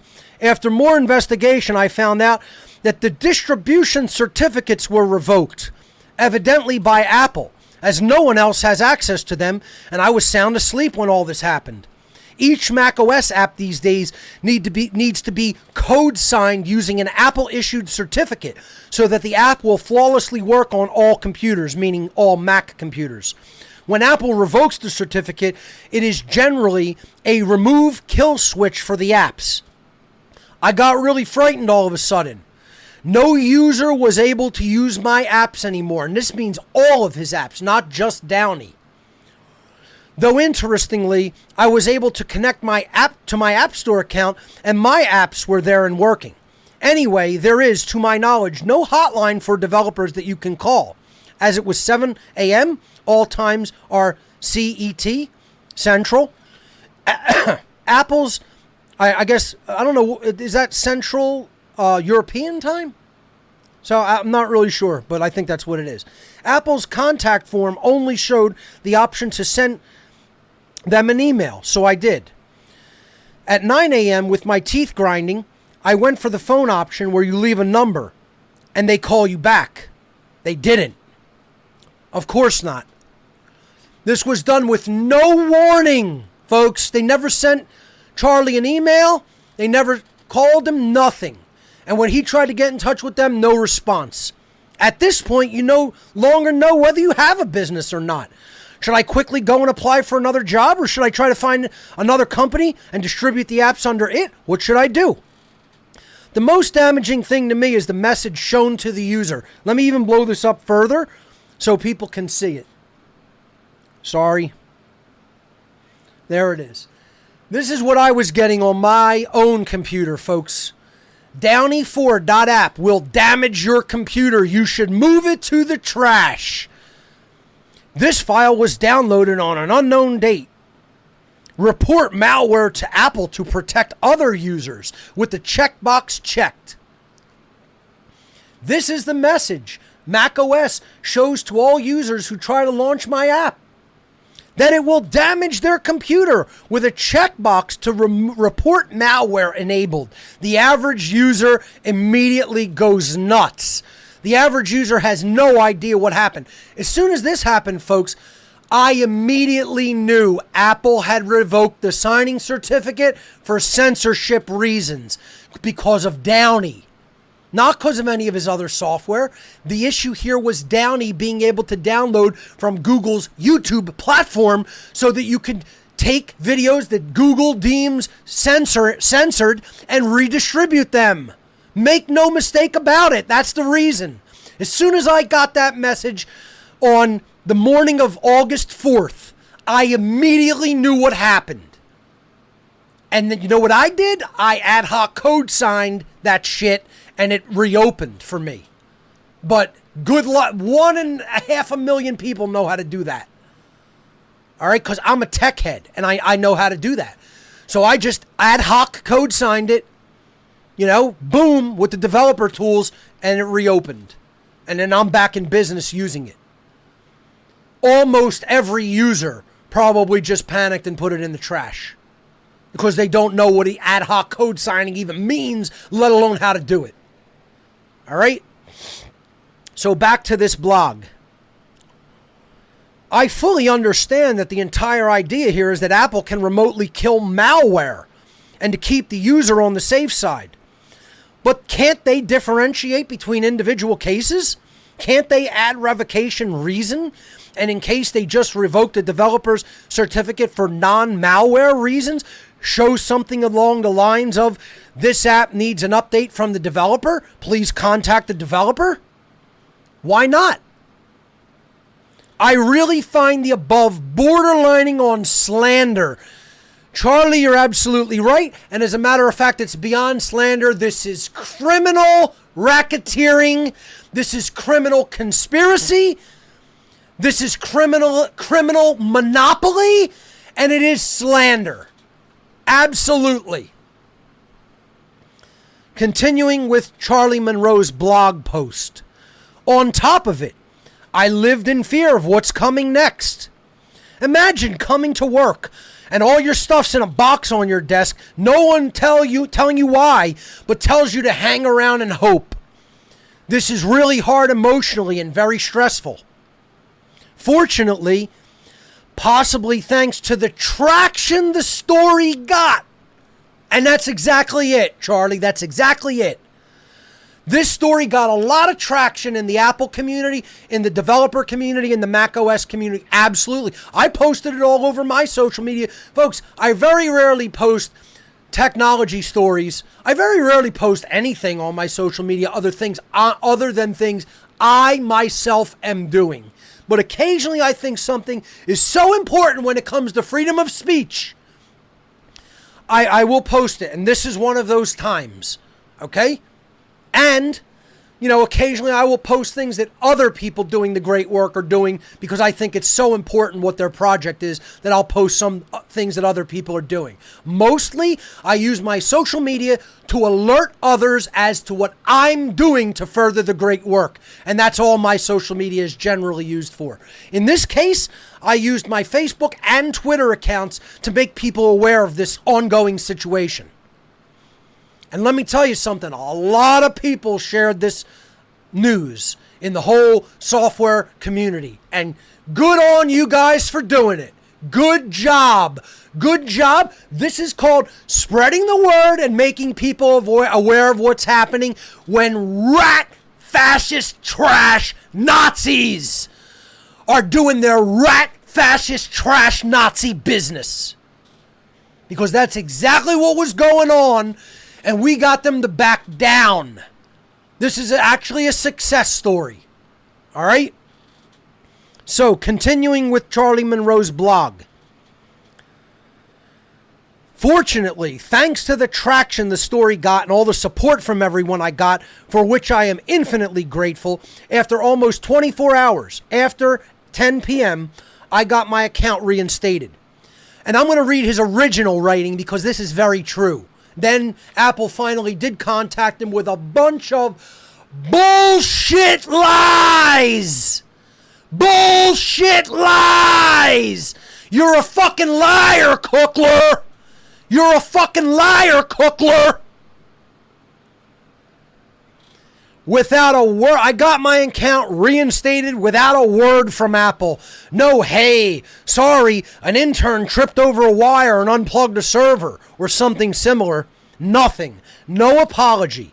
Which I now want printed on Tim Cook's ass with Phil Schiller kissing it. Beautiful. Well said, Mr. Monroe. Well said. Okay? The lackey, as I like to call him. Phil the Shill Schiller. You lackey, little lapdog. You had your tongue so far up Steve Jobs' ass that Tim Cook can taste the flavor. All right? Nothing has changed there about Phil Schiller. You lackey. You're a lackey little lapdog, Schiller. You're the Goebbels to Jobs and Cook's Hitler. That's all you are, boy. Little punk-ass bitch boy. And Charlie, I think you should uncomment that personally and leave it there. I want an apology printed on Tim Cook's ass with Phil Schiller kissing it. Beautiful words. Beautiful words, my friend. There was no offer to compensate me for the lost income or the lost time, as I will now need to recompile, re-sign, and redistribute everything. Nothing. Nada. Then he crossed that out and edited it that Apple has called and apologized for the complications. Yeah, after the whole software community made a big ruckus outcry about the Hitlerian policies of Cookler and Crapple. The issue was caused by my account being erroneously flagged by automated processes. Hold on, put this up there. We need Dr. Evil and a quote under it saying, automated processes. Automated processes. Yeah, sure. You lying sack of Nazi shit, Cookler. Lying sack of Nazi trash, Tim Dolph Cookler. You're the new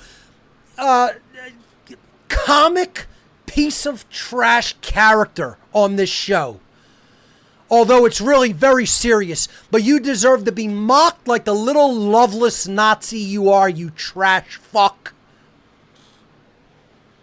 You're a rat communist Nazi trash fuck, Cook. And that's the thing, folks. You know what? People bring this to my attention, and it is correct. You're unloved. You're self-hating, unloved, worthy to be mocked scumbags. That's it. You're worthy of mockery, derision, and laughter. But the thing is, unfortunately, because you've gotten so many people to go along with your bullshit, you unloved fuck, that nobody could really love you, you control freak fuck, that you do need to be taken seriously for the amount of damage to freedom that you could do to other people. But really, you deserve derision, mockery, ridicule, and laughter because you are incapable of being loved because you're such a piece of trash. And that's why you do the control freak shit that you do, because you're a loveless and unloved and unloving piece of dirt. And so is your fucking family and your fucking parents. Because they raised you to be that piece of fucking trash. Or better said, they didn't raise you, and that's why you became that piece of fucking trash. You Nazi fuck. You know, I'm going to say it super hardcore. Because nobody else will, so I will. Don't believe them. They're lying sacks of shit. They're lying sacks of Nazi dog shit. Automated processes. Get the fuck out of here. Flagged by automated processes as malicious and was put on hold. Yeah, okay. Yeah. His apps had worked for 10 fucking years without one flagging, one complaint. The guy's a great developer. All of his apps have always worked fine. Now all of a sudden Apple's automated processes flags them as potential malware. Get the fuck out of here. Anybody who believes that shit, you're a dumb, naive fucking child with a bunch of liquid shit between your ears. Apple banned this deliberately because it can download from YouTube, enabling people to circumvent censorship and post shit that Apple and YouTube don't want online onto other platforms. And that's the real reason Apple took it down, and they couldn't get away with it because so many people called them on their Nazi fucking behavior. That's what really happened, and nobody's going to convince me otherwise. If you think it's not that, you're a dumb fuck.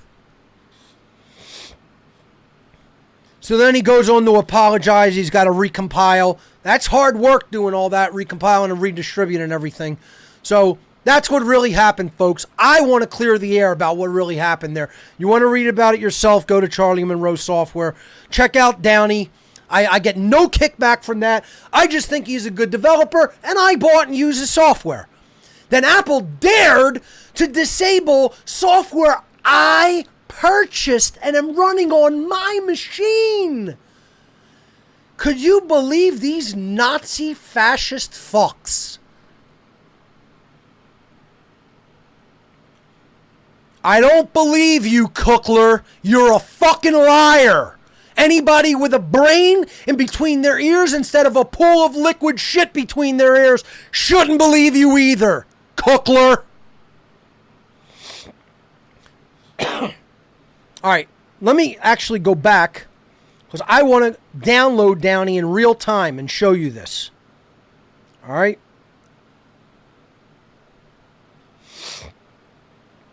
All right, so step out for 1 second and just let me get my desktop together, because we're going to do some things we're going to get some lessons in software right now.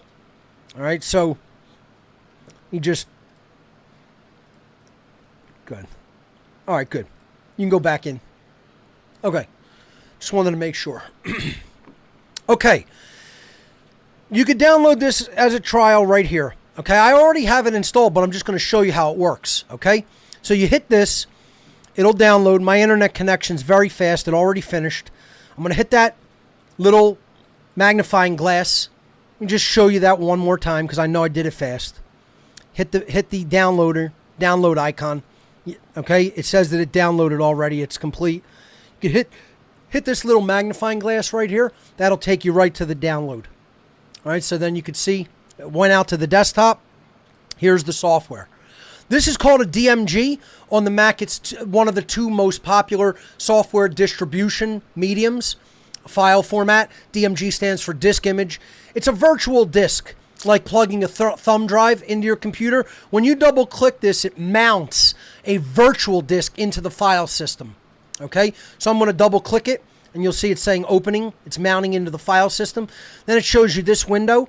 At the top here, you see it's a little disk icon. I'll show you where that actually mounts.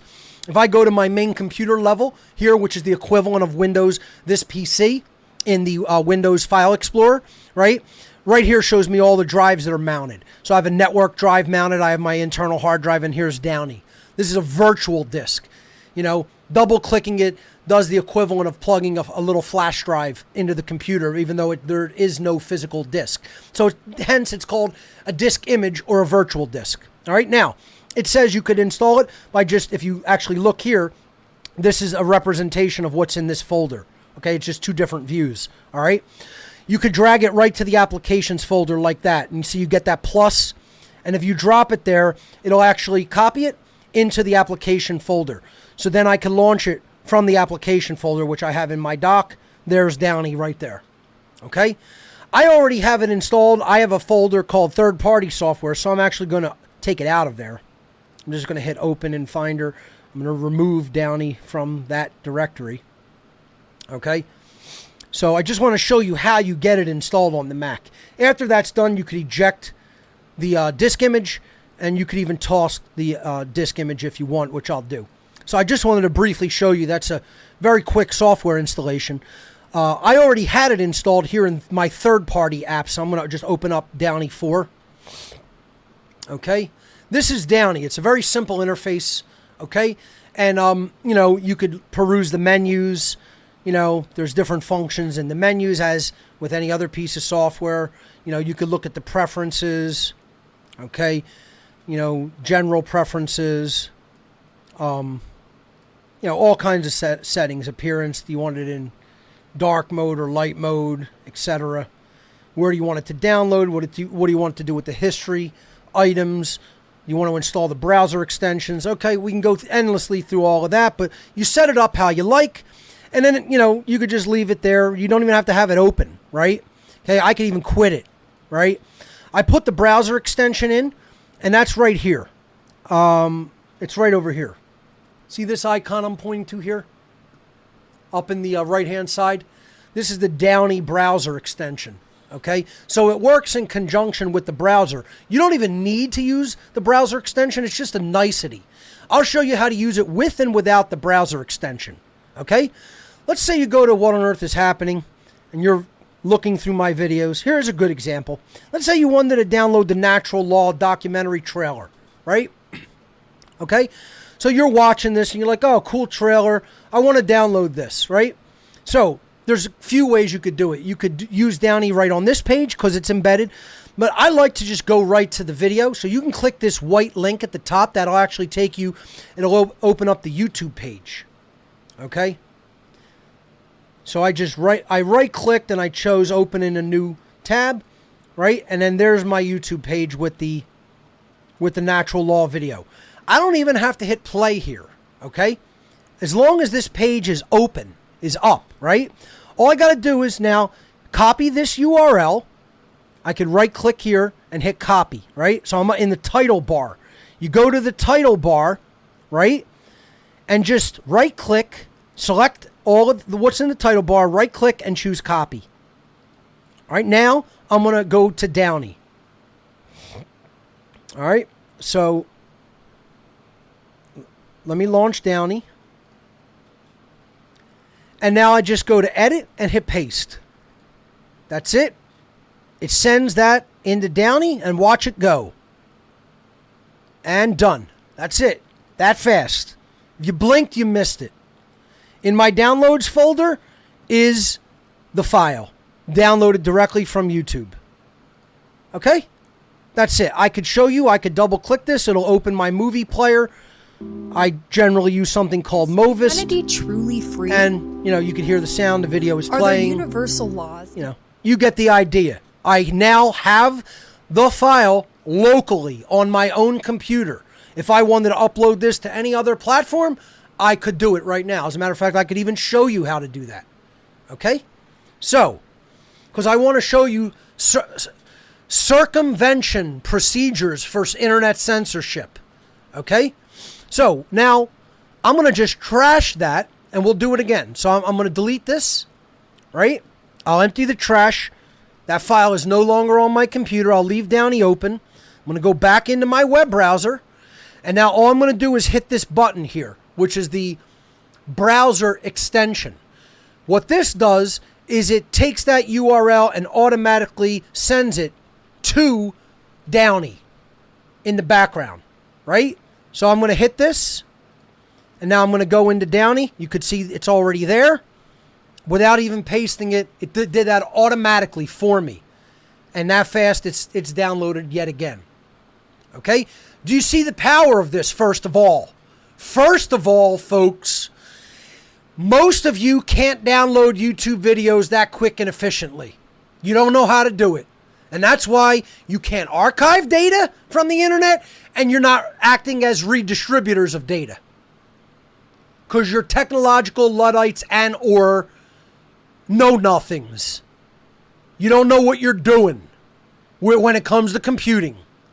And that's why we're getting our asses kicked. All right? I'm not going to apologize or be nice about it to you.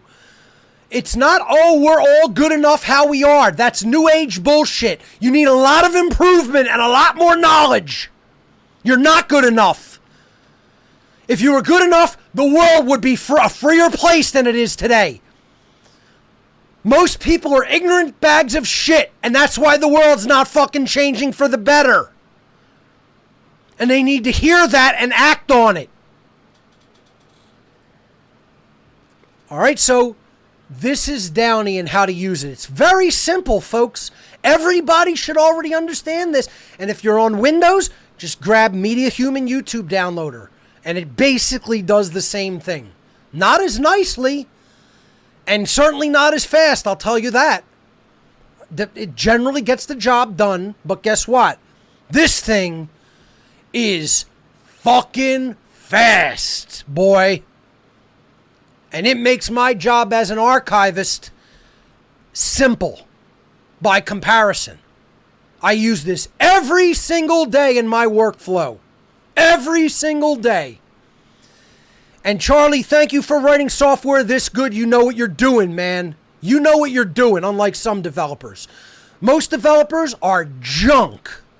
You know what you're doing. I'm not a developer, folks. Okay? So you could say, you can complain about all the software, but you can't code yourself. Guess what, folks? I know what good work is, and I know what bad work is. And that's good work, what I just showed you. That's good software. And guess what?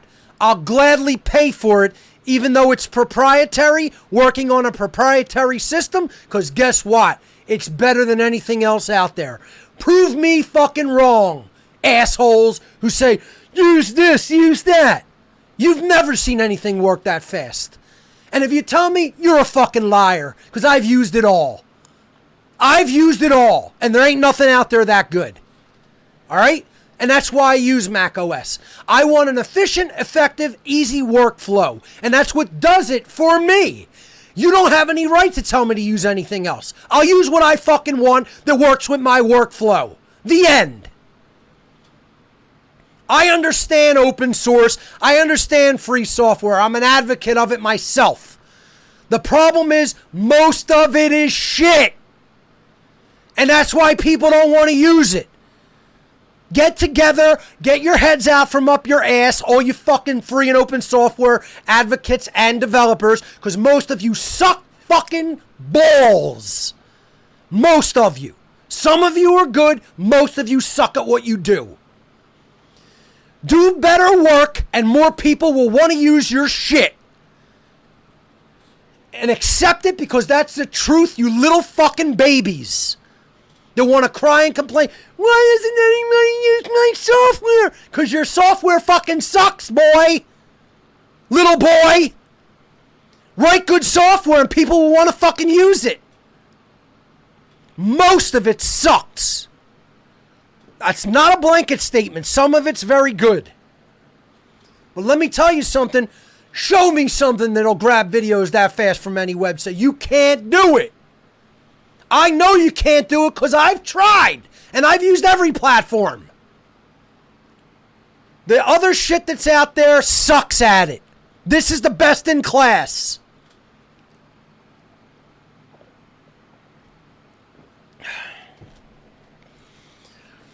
Folks, people say, why do I get mad? Because I know what I'm doing and most people don't.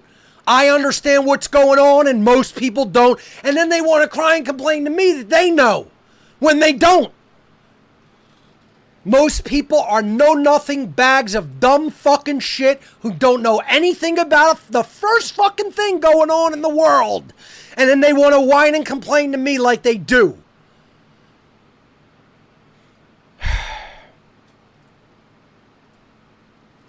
All right, so that's Downey. Next, I'd like to show you library. All right, so we're done with Downey for now. I'm done with this YouTube video. Even done with my website for now. So, I have a library account. I'm actually going to log into it in a moment. Hopefully I remember my password, but we'll get to that.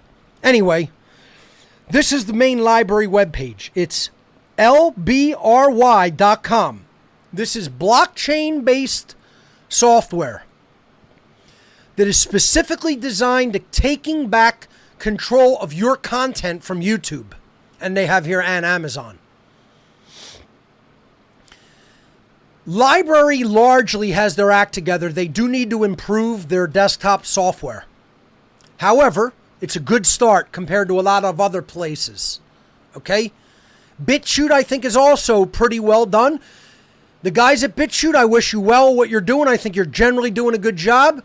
You need some better uploading tools. You certainly need live streaming. And folks, I'm probably going to go donate to BitChute for their live streaming project. I think you guys should too. We need a good live stream censorship-proof platform for live streaming. And BitChute will be it. I think library starts working with their CDN providers, and let's start getting live streaming done on there. I'll put the word out. Here, let me do this, folks, okay? If you guys start doing that, I'll put the word out on my show because I care about content freedom, all right? Let me go to BitChute live streaming because there is a project for this, and I want to show it to people. We're going to do a lot of real-time stuff today. If things take a little bit or they don't go quite right, so be it, okay?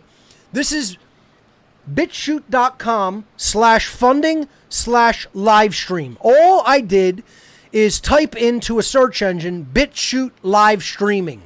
Okay? So it's bitchute.com/funding/livestream. All one word. Okay? So look at this terrible, paltry effort on the part of BitChute's users. First of all, BitChute has to put this on the front page. A big banner right at the top on the front page, huge in everybody's face. Huge right at the top of bitchute.com in everybody's face. You need a big banner there. Otherwise, people aren't even going to know you're trying to do this. All right? BitChute is trying to put together a crowd-funded live streaming service to compete with YouTube's live stream. We need this. This community needs this. Bad. Really, really, really, really fucking bad. We need it bad, folks. I'm going to donate. I haven't donated yet, but I'm going to. Actually, probably later today, if not, definitely tomorrow. Okay? So, look at what they're trying to raise. They're trying to raise $176,000. They need about $200,000 to do this. And that's nothing. That's not, I would expect that they needed a couple million to do this. That's very low figure. Look at what they've gotten. Oh my God, they've gotten a whopping $2,500. See, this is where this community is a big bag of dog shit. This is where it's a big bag of dog shit. Okay? And this is the problem. My users should be going there donating at least a couple $100 to this project. I might send them a nice chunk of money for this project.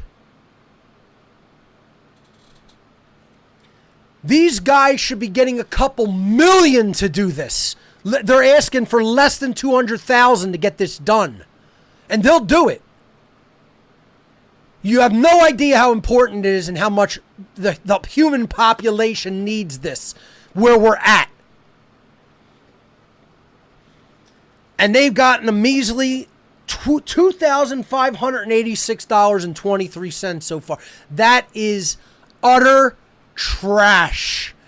That this is how much people are helping for a project like this. And then people wonder, why are they winning? Why are the globalists and dirty Nazis and trash commies winning? This is why they're winning. We don't put our money or effort where our mouth is. Folks, I had to threaten to burn What on Earth is Happening to the ground to get the help that I have today. That's what it took. To just threaten to just stop and do nothing. This is how lazy and just not wanting to put any willpower behind anything most people are, especially in the freedom movement. In the My Freedom movement. It's so sad. It's so depressing. It's so angering and maddening. And then we wonder why we're getting our asses kicked. You only need to look at something like this and you shouldn't be wondering. Every one of my listeners should be contributing to a project like this. If you haven't already.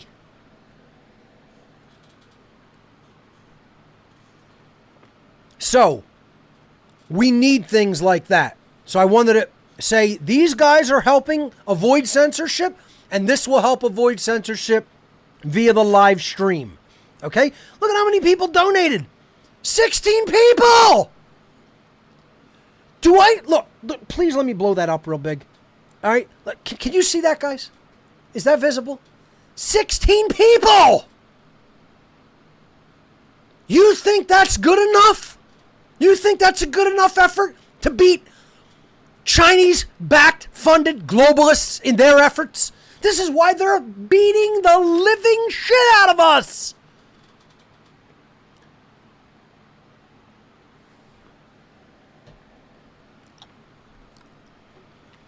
Most people are just technology Luddites and know-nothings. And that's why they're winning. You want to know why the dark occult and the globalists and the Chi-Coms and the dirty rat trash Nazis throughout the world are winning? That's why they're winning. Because you're sitting on your ass not learning a fucking thing and not helping anybody who is doing something. And then, why is Passio so angry? I can't understand why this guy's angry. Fucking retarded fuck. All right, next I want to show you library. All right, so I don't have library installed on this computer. We're going to do it in real time. So, lbry.com, folks. Start understanding what it is and using it. I'm going to download it for macOS. You can use it in your browser. I don't recommend it. I recommend the app. All right, Sorry, I got something on my trackpad. Let me get this off of here. All right. Download from Mac OS. Boom. There it is. Done. As you can see, I have an extremely fast internet connection. I need it to host the show. You know, that's the other thing. I go to people's houses. They got such trash internet connections. Like, you won't even put your money into that for yourself. You know, and then you think you're going to do something? You got trash internet connections. You have trash for devices. You only know how to go on Facebook and spout some fucking garbage on Facebook and nobody's listening.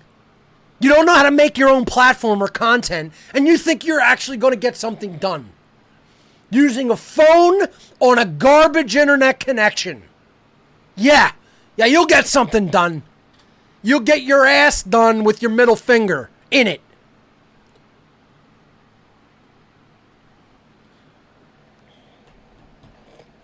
I just can't believe this is where we're at in 2020, folks. It's hard for me to accept.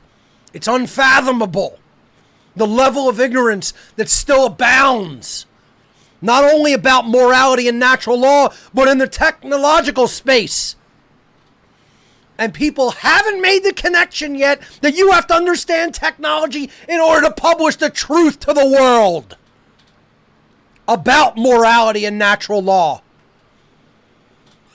The fact that you don't understand it makes you complicit. You're complicit in your ignorance. With the censorship measures, with the totalitarian measures. You've said, fuck it, I'm going to allow that to happen unchallenged. I'm not going to get involved in that battle.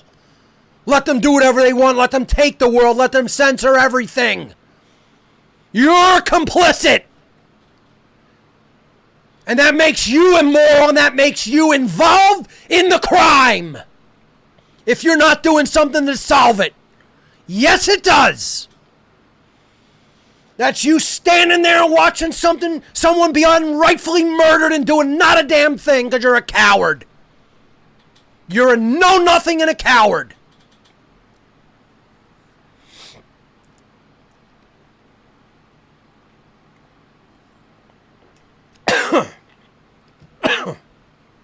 All right. Back to a lesson in software. Because believe me, all the idiots out there need it. And you know what, folks? I really have lost my patience as a teacher. It's because people have not listened and really understood what I've said from day one. Most of you are failures. I've said it last week and I'm going to keep saying it again. I don't give a fuck who turns off my show. I don't care about popularity. I don't care about ratings. I don't care about money. Most of you are failures. Most of you are failures. And your ignorance and your failure and will makes you complicit in the evil happening in this world. And I'm not going to sugarcoat it. You're going to get more of a serpent tongue from me. The truth has a fiery acid tongue, and you will hear it. You will hear it. You're going to hear it here. You might not hear it anywhere else, but you'll hear it here. So back to the browser. I downloaded library. It happened probably so quickly. Like I said, if you blink, you miss it. Because most people, this download will go for like 10 minutes or more because they have shit internet connections because they don't care about actual publishing. So they buy the lowest possible denominator and your internet works like shit on your computer. Or whatever. You probably don't even have a computer. You probably have some fucking tablet or phone. My slab. Where's my slab? I seem to have misplaced my slab. Oh, don't worry, folks. We have more comedy gems coming on What on Earth is Happening. We're going to have some surprises coming next week and the week after that. Probably as early as next week. That's all I'm going to say about that. But we have some comedy gems coming to What on Earth is Happening. So I downloaded it. Here's the software, showing that it's completed download. You can hit the little magnifying glass in Firefox, which I'm using there. There's the library disk image. I'm going to double click it. It mounts. Mounting into the file system. Opens up a window. To install it, you could just drag this to applications. I will drag it to my third-party applications because I have that set up. All right. It's going to install.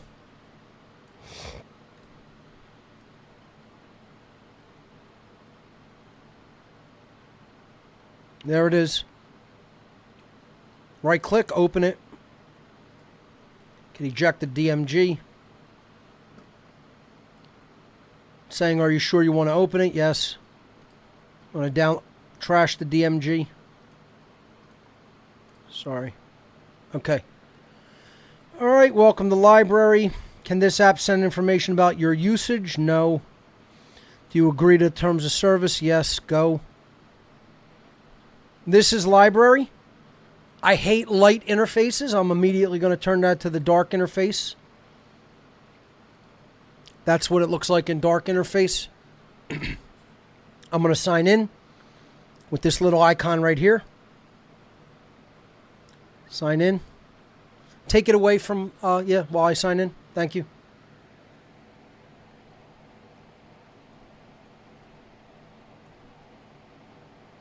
Give me a moment while I sign in, folks.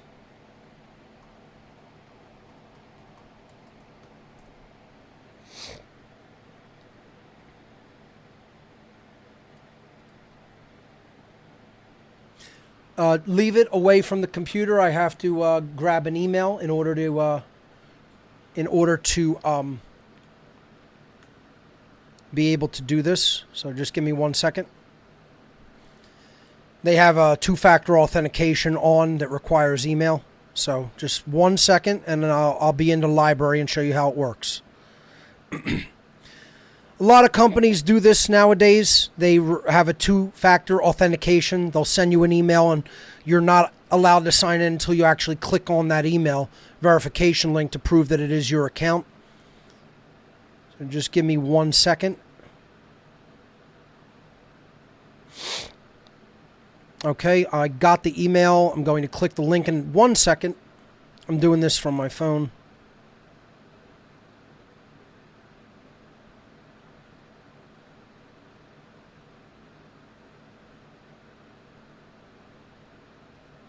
It's logging me in. Okay. There we go. I'm logged in. You could switch back to my browser. Thank you. My team does an awesome job here, and I really appreciate their efforts. So, you guys make it go so much smoother. Can you imagine, folks? Let me tell you how stupid people are when it comes to technology. When I wanted to start this show, okay, I had dumb fucks writing to me going, Mark, what do you need a producer in the room for? Why don't you just run the software on your own computer? That's what you guys look and sound like. That's how dumb you are. Could you imagine if I'm running all the production software, changing camera modes? Imagine this. What news anchor sits at their desk and tells you the story and is sitting there going, hold on, folks, let me switch camera angles? Could you imagine what dumb bags of shit are out there? And I say this not... People go, don't give them power. Folks, these people are everywhere around us. I'm trying to get you to understand how dumb the world is. You don't understand how dumb the average fucktarded person is. Could you imagine someone knowing so little about how anything works that they say, Mark, you don't need a producer in the room. What did somebody got to come there for? Have them just, you click the button. This is how dumb you are. My producer is acting as the live camera switcher in the other software that's running on another computer in this room. Do you understand, dumb fuck? I would not be able to do that while I'm trying to deliver my slides, my presentation, read emails, etc. What news anchor do you see sitting at their desk running this camera switching software? Fuck, dumb fuck. You're so fucking stupid. And people don't understand. You don't get why I get upset. That this is how fucking stupid people are. And they don't know anything on how to publish a fucking thing anywhere except that I log on to Facebook and clack away at the keys. And they're just not even on keys. They're in the fucking phone. There's what you know how to do. Oh, my slab. Here's my slab. Let me clack away on the slab. Buh. That's what you know how to do, you dumb fucks. You're dumb fucks. And you want to wonder why the globalist, satanic, dark occultists are murdering us.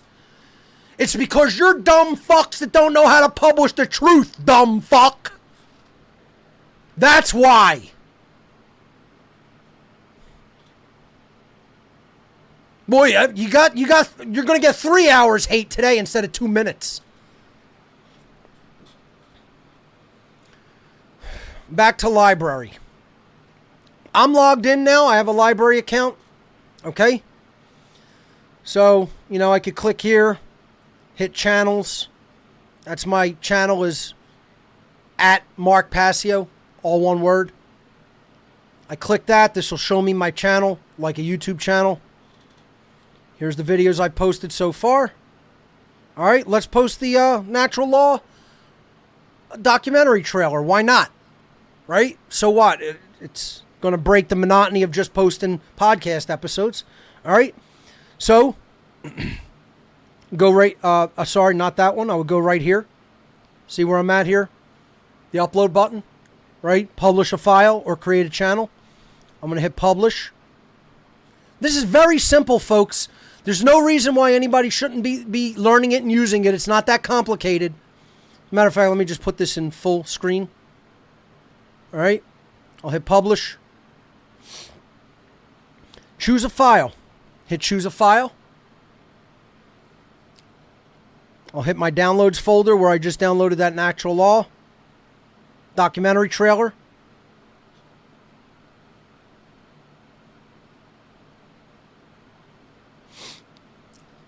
All right, so I can copy this. I'll just type it in. Natural law. I'll say Mark Passio and the science of natural law documentary trailer #1. That's it. You could put a description or not. I will simply copy that to my clipboard and paste it there. Enter a thumbnail or take a snapshot from your video. I'll take a snapshot from the video. This will take a second.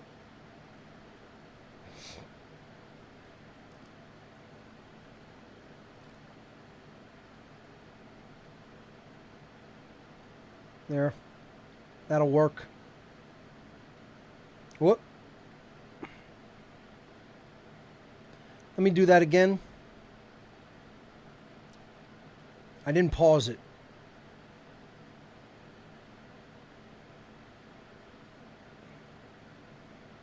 And just not put it in play mode. Let's upload that one. That'll come out nice and clear. There we go. All right. Now here we can tag it. So I'll tag it with natural law freedom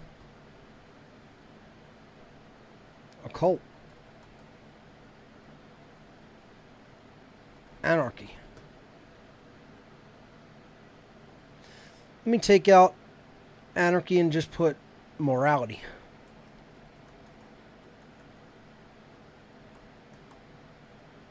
Okay, very simple.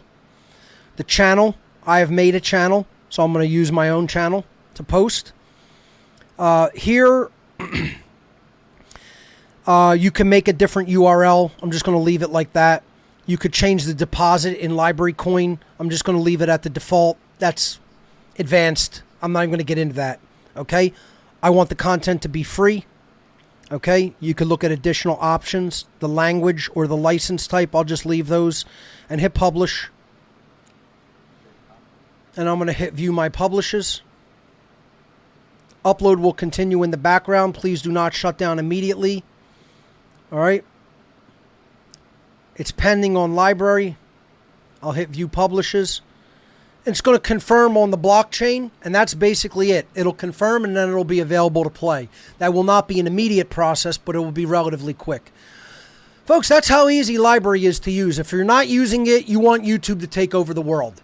Okay? You want Google to just censor everybody and take over the world. It's not that hard, folks. It's not that hard. I'm just going to show you could even go on library, and you can embed from library. Okay? So let me just quickly show you how that works, right? So if you upload something to library, it's viewable in a web browser, right? So if I go to lbry.tv,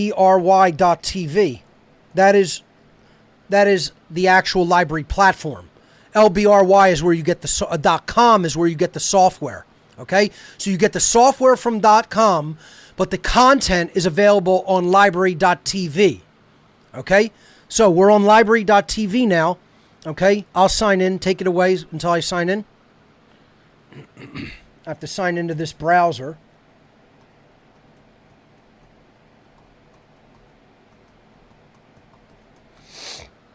I'll have to confirm another email. Just give that a moment, and then I'll be on the browser as well.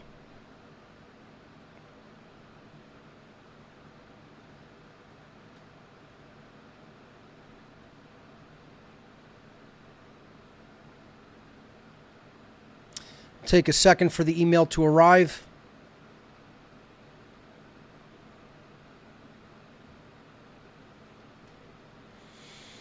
So I'm going to show you that you could even use this as a content delivery network platform, or CDN.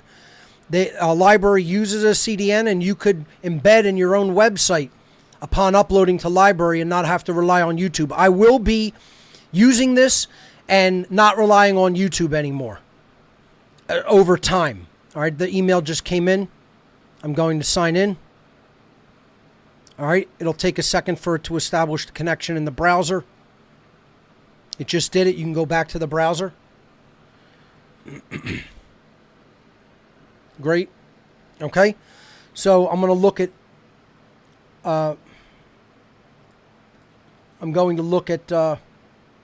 my channel. Okay, and there you see that my video has finished publishing.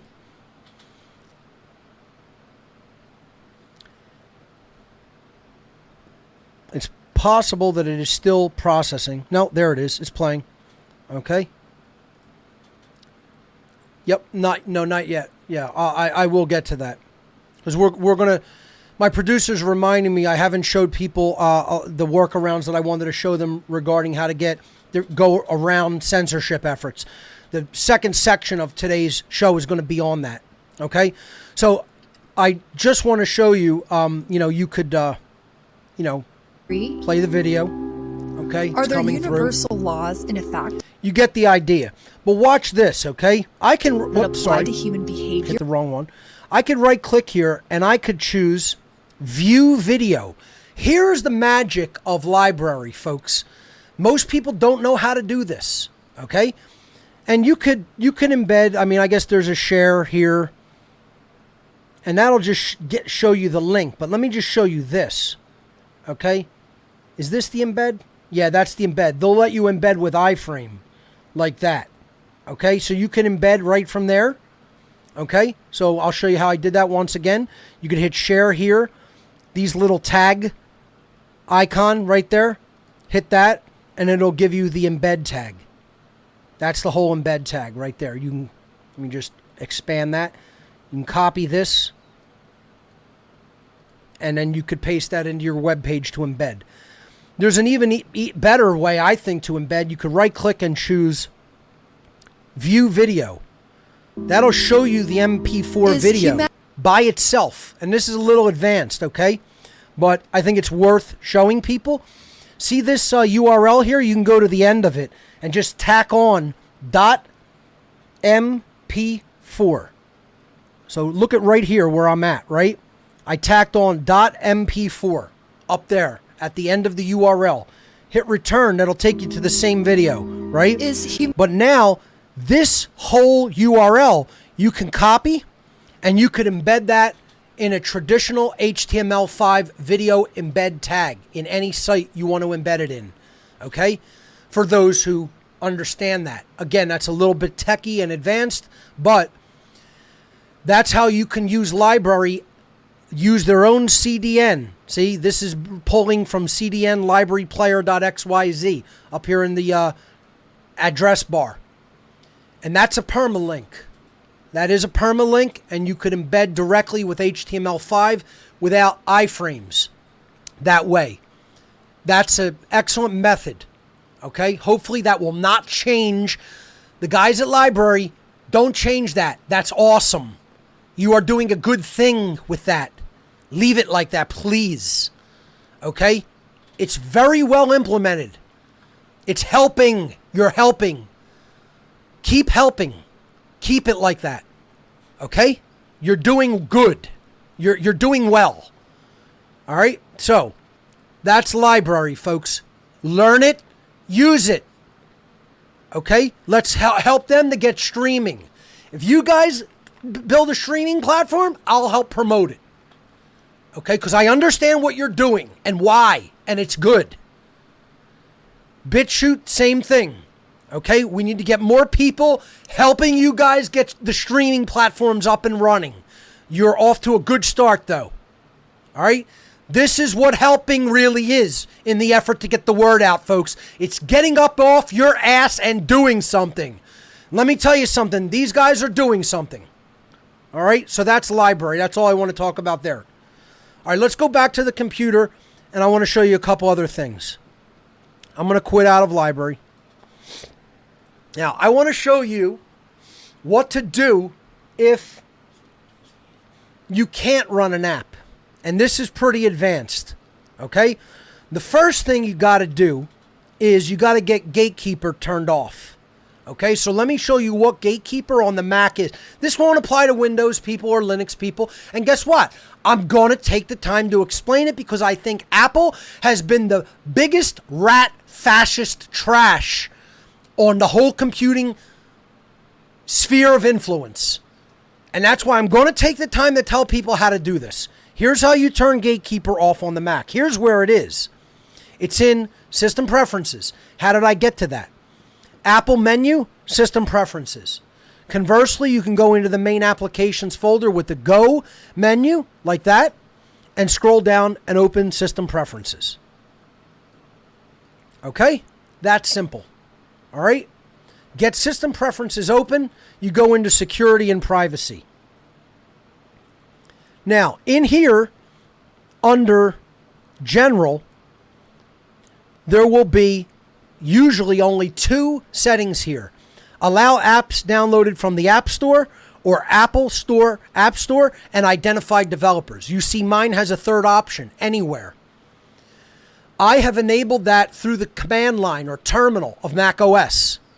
Okay? Most people don't even have that option anymore because Apple is trying to bring the same Hitlerian fascism to the Mac that they have already implemented on iOS and iPadOS. And we need to fight against it because it's immoral. And it's all about censoring feature sets that they don't want on your computer. And that is criminal racketeering and monopolization. And Apple needs to be forced down from those policies. Forced by an act of our will. Because they don't have the right. All you trash that think Apple has this right, you're fucking trash. And you don't know morality. You would have sided with the dirty corporations like IG Farben that helped the Nazis. You're no different. You're just corporate scum instead of communist scum. That's all you are. And that's what fascism is. Oh, it's all socialism, folks. It's just the difference between national and international. And if you don't understand that, go read None Dare Call It Conspiracy by Gary Allen, which if you haven't read yet, you know you got liquid shit between your ears. All right? None Dare Call It Conspiracy by Gary Allen. If you haven't read that book as a primer for what's going on in the world, it's no wonder you're a know-nothing piece of dirt. So here's how you disable Gatekeeper. First of all, you have to enable the root account. All right, so let me open the terminal. And again, this is Tech World here, so I'm going to get techie on you. Let me make the terminal a little bit bigger, the text a little bit bigger.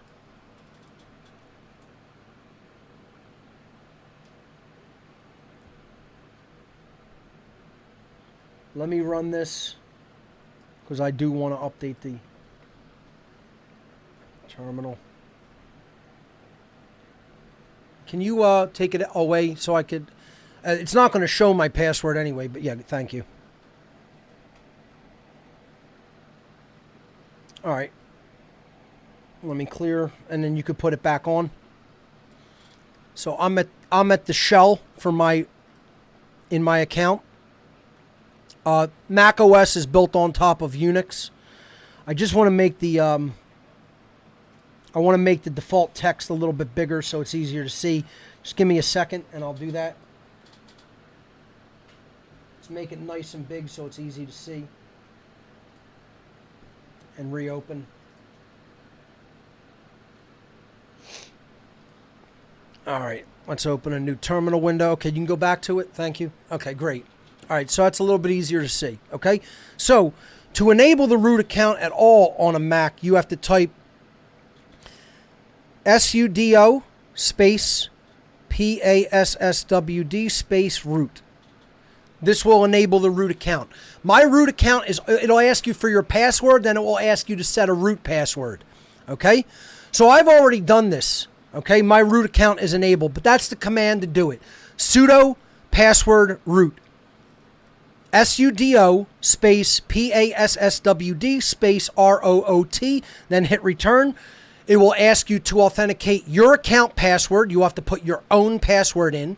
Then it will say, what do you want the root password to be? You'll have to type a root password, and then it will ask you to confirm.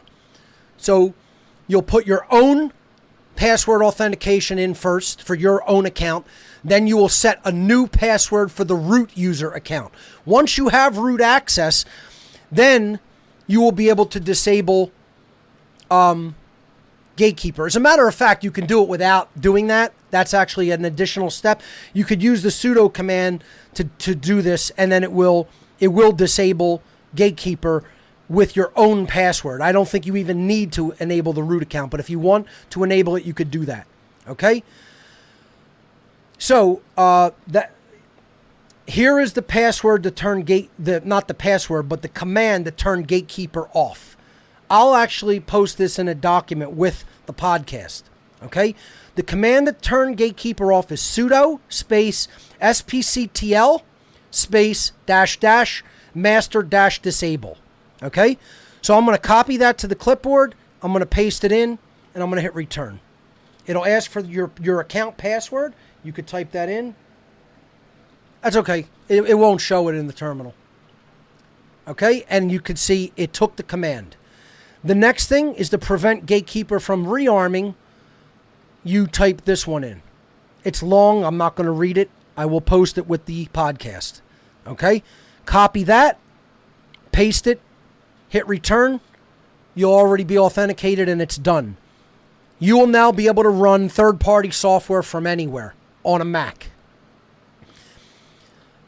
If Apple removes the ability to do that at any future point, I have to consider them a completely locked down platform and then truly consider moving to Windows or Linux, because it's only because these commands still run that I can run software that I want to run on my own property, not Apple's property, on my own property. To all the ANCAP assholes that think Apple's doing this with their property. No, they're doing this with other people's property, asshole. And you guys need to understand that. So next, I'm going to show you at the command line how to force code sign an app.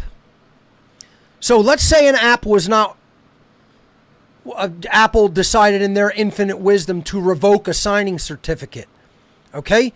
You're going to take this command, how to force code sign an app, right? And this is here the path to the app. All right? So let's say Downey stopped working. All right? You could force code sign it. So I'm going to show you Downey. Actually, I'm going to move Downey to my desktop. Here's Downey 4. Let's say it was on my desktop. Let's say I double clicked it and it didn't launch because its code signing certificate was revoked. First of all, you need to download and install Apple's command line development tools, or you will not be able to do this because the code sign program is part of Apple's command line development tools. All right. So to get them, you have to go to developer.apple.com and download from their tools. Let's see where it is. You got to sign into your account. Take me out so I could sign in. Let me know when you can switch out.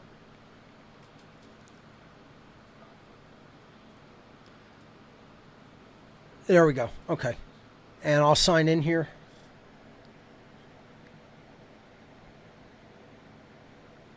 Give me 1 second.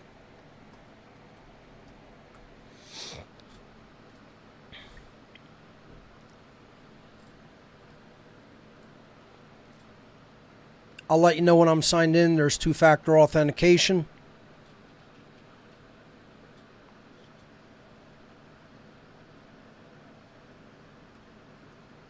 It's verifying it.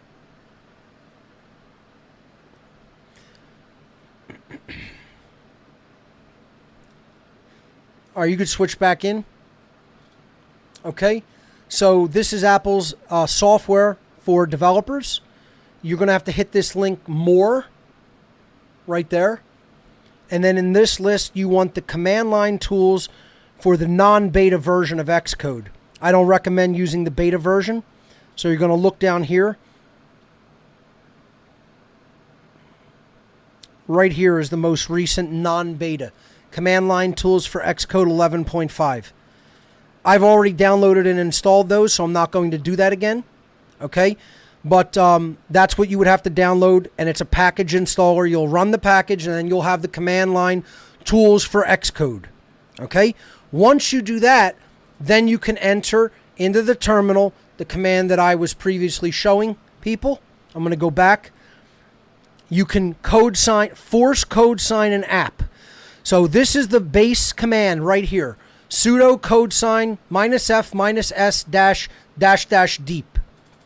Right? So I'm going to copy that to my clipboard. Right? Right click, copy. Then I'm going to paste that in the terminal. Now, I'm going to put the cursor at the end, and I'm going to put a space. And then I'm going to drag the app from wherever it's at right onto the terminal, and it puts the path. That's it. And then I hit return. All right, it's going to deep code sign the app. And that's what you would do.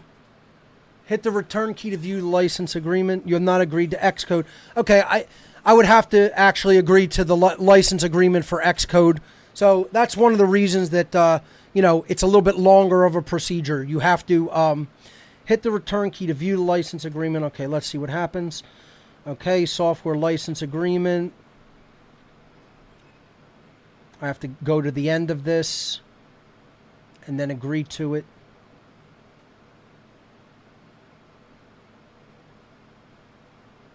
Okay, by typing agree. Yeah. Okay. It agreed, and then it code signed it. Okay, so that's it. The app was ad hoc. That's called ad hoc code signing. And folks, this is pretty technical, but for the viewers out there who understand what I just did, okay, you can circumvent Apple's censorship policies like that on apps that they don't want running on your property. Imagine this. Apple's now reaching into my computer and telling me what I can run, you fucking rat Nazis. You are Nazi trash who had whore fucking mother Nazis for trash parents and a rat fucking Nazi father. That's what you are, Cookler. And everybody thinks you're such a great guy. Oh, because you put the iPhone and iPad and you talk in a nice soft voice. You're a piece of Nazi trash, Cookler.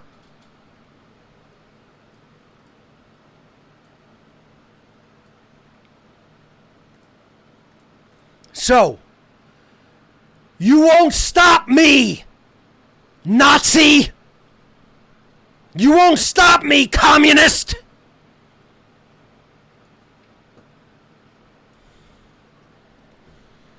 You're not going to tell me what I can do with my own property and my own body. You're not going to tell me what I can put out, what information I could put out. Once they fully come and take the First Amendment, the Second Amendment is getting broken out and used. Know it like you know your own fucking name. It should already be done. It should already be being done. That's all I have to say.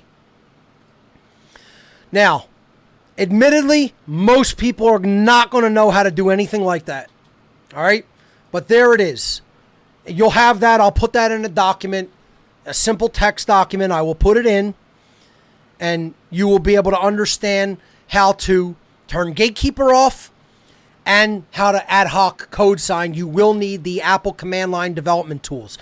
So this is part of, a show on getting around internet censorship and the censorship of the Nazi trash at Apple. Because that's what you are. You would have been good little Nazi trash in Nazi Germany during the Third Reich. You would have been excellent Nazis. And all the people supporting what they're doing, you would have been great Nazis, you rat fucking trash with rat fucking trash for parents.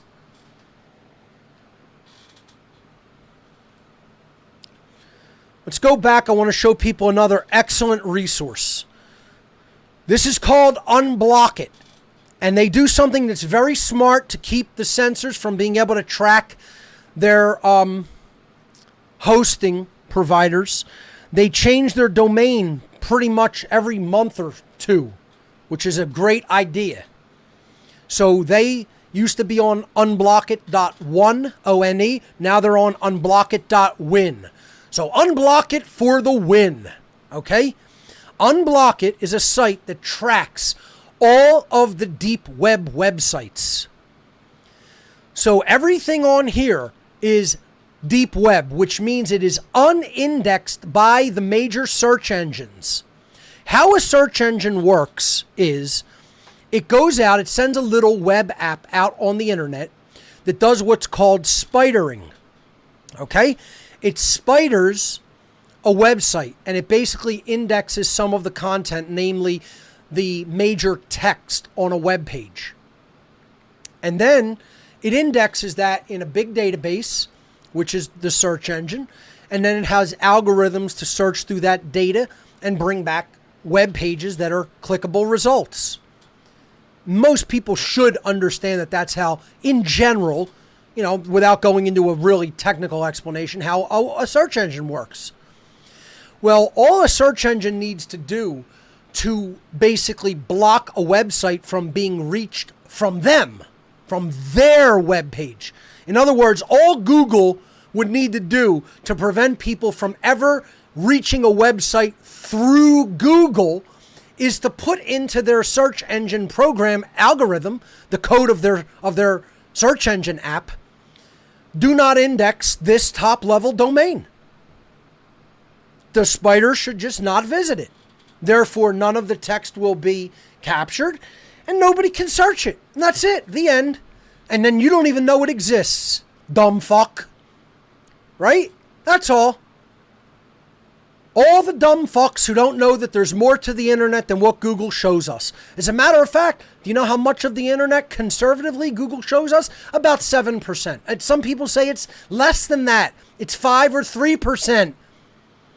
The dark web actually constitutes between 93 and 97% of all content available on the internet. Let me say that again, folks, because this is how dumb people are that they don't even know this. The dark web, meaning unindexed content that search engines do not index, accounts for and comprises between 93 and 97% of all content available on the internet.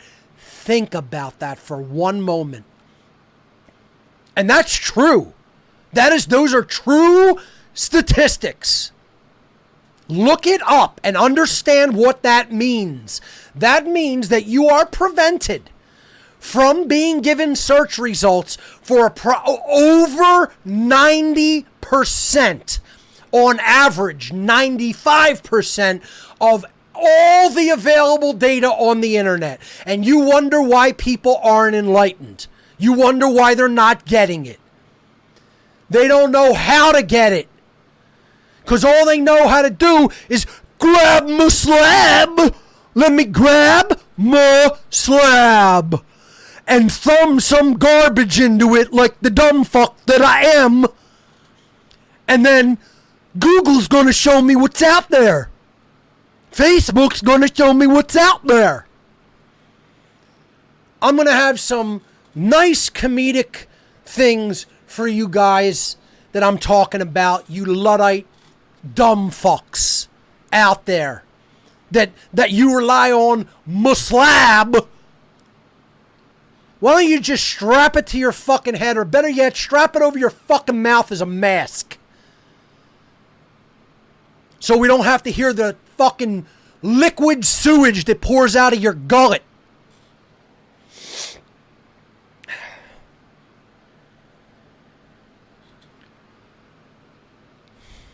So for those of you who aren't muslab users, there's such a site called unblockit.win that you can go to, and you can get 95% of the content that no other search engine will show you is available. You will need to understand how to use BitTorrent for most of this, which is the big section at the top, torrent sites. I'm not going to go into them individually. There's not enough time for that. Streaming sites for people who want to post content like movies, films, TV shows, even documentaries. If you're into sports, and not paying attention to what's really going on in the world, knock yourself the fuck out. Direct download sites, which can contain books, software, etc. Music downloading. And the most important, there's adult content down below for people that want to click into there. I won't do that, but this is one of the more important aspects, the book downloads. Okay? Yeah, of course, blocking ads. My producer's pointing out you could download uBlock Origin, which I use. That gets most advertisement out of your browser. Okay, you can whitelist sites, blacklist sites. You could block individual content, individual sections of sites if you want. But from Unblock It, I learned about LibGen. I was very late to the game with this. Okay? And there's some other good book sites, but I'm going to show you LibGen because it's incredible. As a matter of fact, before I do that, I want to mention, first of all, you could download things from Pirate Bay, Lime torrents, whatever. You can go to tons of torrent sites here, okay? Torrents, Magnet, DL, there's mirror sites for Kick-Ass, etc., okay? And you can knock yourself out to your heart's content. Rawrbage is a pretty good one as well, okay? But I want to show you my favorite BitTorrent website, all right? So let me show you BitTorrent again. We went over this as well, all right? So I like the BitTorrent client known as Transmission. So if you type Transmission BitTorrent. That's TRANSMISSION, transmission, like a car transmission. BitTorrent, BITTORRENT. Very simple. Just type that in, okay? And you could get what I think is the best BitTorrent client on any platform, which is Transmission. So you can click the download page for Transmission. There are other great clients out there like Deluge. You know, there's the official BitTorrent client. You know, there's Views. Some of them are better than others. I like Transmission on both Mac and Windows. But, you know, some people, you know, will like different BitTorrent clients. All you got to look at BitTorrent as, folks, is a very, very simple downloading app. That's it. It downloads apps from other links. It's an app that downloads content from other links. Those links are called torrent links or magnet links. Okay? Torrents are actually little files that contain pointers to these downloads that you want to get, which is essentially forbidden content that other websites won't index or let you share. Okay? And what you are doing is you are using what's called a DHT, a distributed hash table. Now that's getting technical again, so don't worry about the jargon. All this means is a way of getting to content that someone else is sharing in a pretty technologically complex way. What's coming, and is already really here, is DHT search engines. So we don't even need trackers or sites that host torrents or magnet links, okay? But I'm going to show you my favorite transmission client program and my favorite transmission tracker, which is consend.org, okay? So all you would have to do is click here, download, let's go back to the web browser, download Transmission, okay? It'll give you Transmission for your platform. You install it. All right, I've already installed Transmission, so I'm going to open it.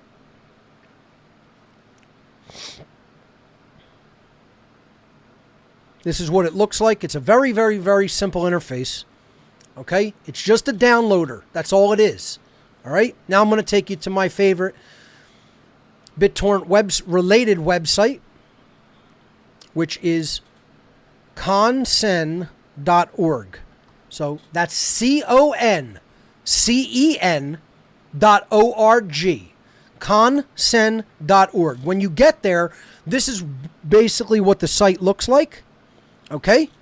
And you are going to want to click right here. You don't even have to make an account. You can if you want. If you want to upload, you do have to make an account, but that's more complex. If you just want to download, hit torrents right here. TORRENTS. Torrents. This is going to show you the list of available torrents on Consend. Okay? So, I haven't downloaded this one. This is a new Escape the Matrix with David Icke, one of my favorite researchers. Okay? Who I have tremendous respect and admiration for his deep research and courage. I am going to, you can download it as a torrent right there, which will give you the little pointer file. I like to use the magnet link. The magnet link to me is even more advanced than the torrent. That's this little magnet. Okay? The magnet can never really be censored. Torrents are files that you have to download and insert them into your torrent client. A magnet is a link that is associated with the torrent client. You can post the text of the link anywhere. For example, if I wanted to share this anywhere on the internet, folks, I could right-click on this magnet. If I right-click on that magnet and I choose copy link location right there, I have just copied the torrent link, the magnet link, I'm sorry. The reason BitTorrent is uncensorable because of magnet links is this. It requires no server technology, magnets. Once they are anywhere on the internet, they are essentially immortal. The magnet protocol, not immoral, immortal. Okay? They can last and live forever as long as people are sharing them, or what's called seeding them. Okay? So let me paste this into a text editor to show you what this link looks like. This is essentially what is known as a DHT, or a distributed hash table value. That's all it is. I want to make this plain text and make it bigger so people can see what this is. All right. It spans 5 lines, okay? But essentially that's one link. So this whole thing is one link. All right? So if you send that to anybody in the world, and in any way, they can get that episode of David Icke's Season 1, Episode 11 of Escape the Matrix. Okay? That link right there. That's the magnet link. All right? So, if I email that, if I post it in a forum, if I send it, in a compressed file, in a text file, or I send an attachment, a text file, doesn't matter. Any way you could text that on your slab to anybody you want, okay? And then they will be able to download it, as long as they have a BitTorrent client. All right, so I could copy and paste that into my BitTorrent client. All right, so if I copied that and then went right here and just pasted, it'll start to download. All right? I want to do it the traditional way, which is just click on the magnet link. That will send the data right to transmission. It will do what's called demagnetize. It means it's getting all of the data that it needs for the download to begin. And then it will begin downloading from whatever peers are available, meaning other people that have the file. And you'll see it'll take a moment, but that'll pick up steam. And then it will download, and I will be able to open that. While we're doing that, I will do a couple of other things. The first is, my producer just informed me that I did not mention, we are going to be sending out a new What on Earth is Happening newsletter this month. So if you want to get on the mailing list for the newsletter, which we're going to send out in a couple days, go to whatonearthishappening.com/newsletter. I'll type that in manually. Sorry, it's not newsletter, it's mailing list.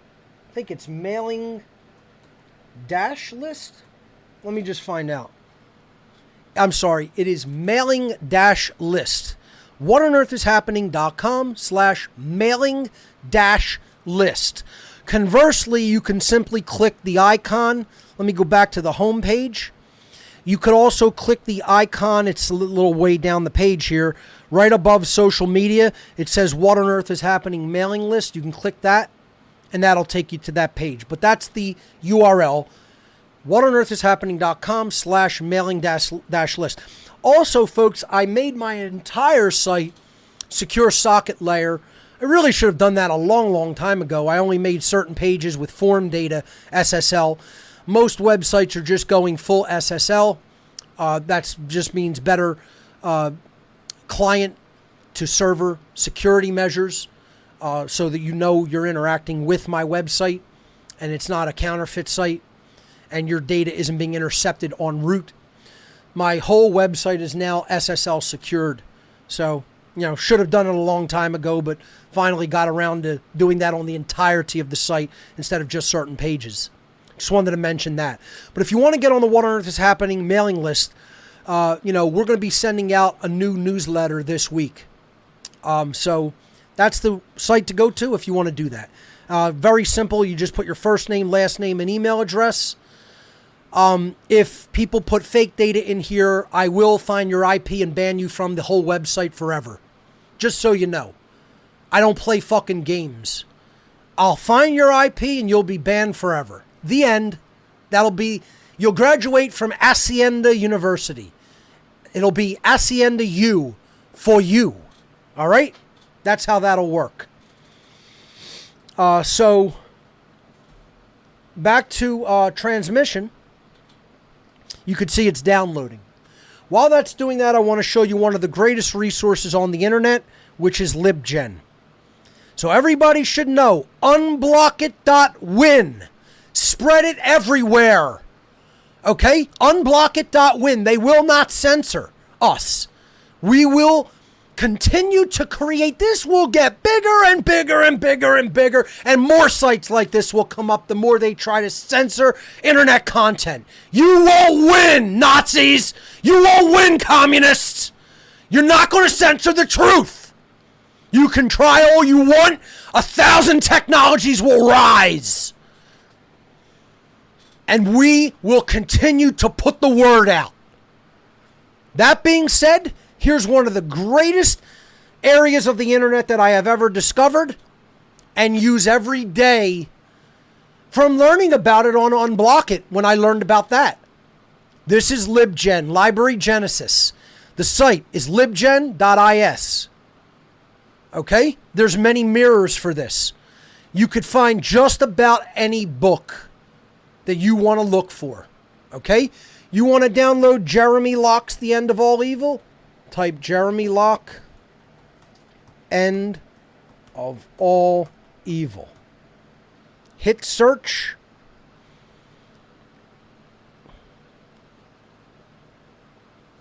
Did not come up. Could it be it's not mirrored here? Oh, I spelled it wrong. It's L-O-C-K-E. There it is.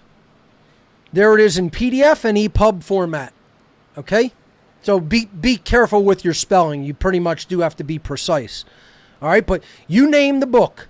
It's there. All right? They don't want you to know about this because you start reading the right books, you're going to awaken. And they don't want you to know about it. All right? So, let's say I want it in EPUB format. I'm going to click this link. Please go back to the web browser.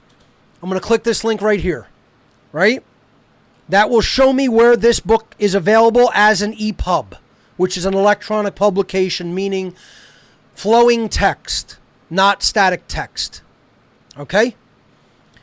I like to click this link right here, libgen.lc, which is basically their CDN, where they host their content.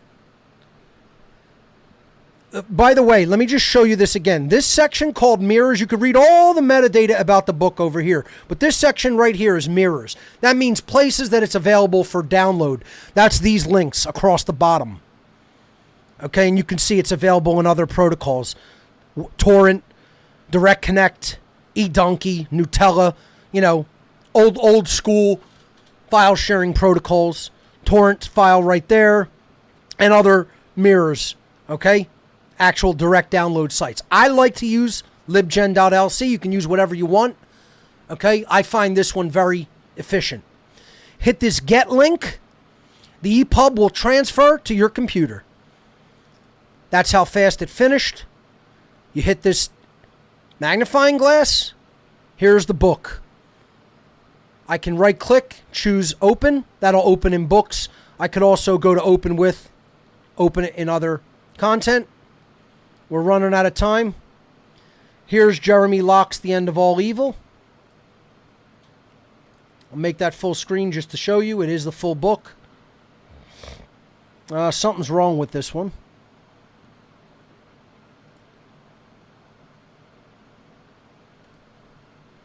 Yeah, there it goes. The first couple things were a bad flowing table of contents, but the whole book is here. Okay?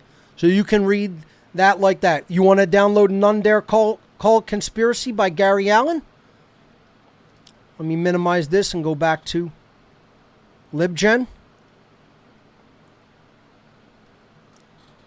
None Dare Call It Conspiracy.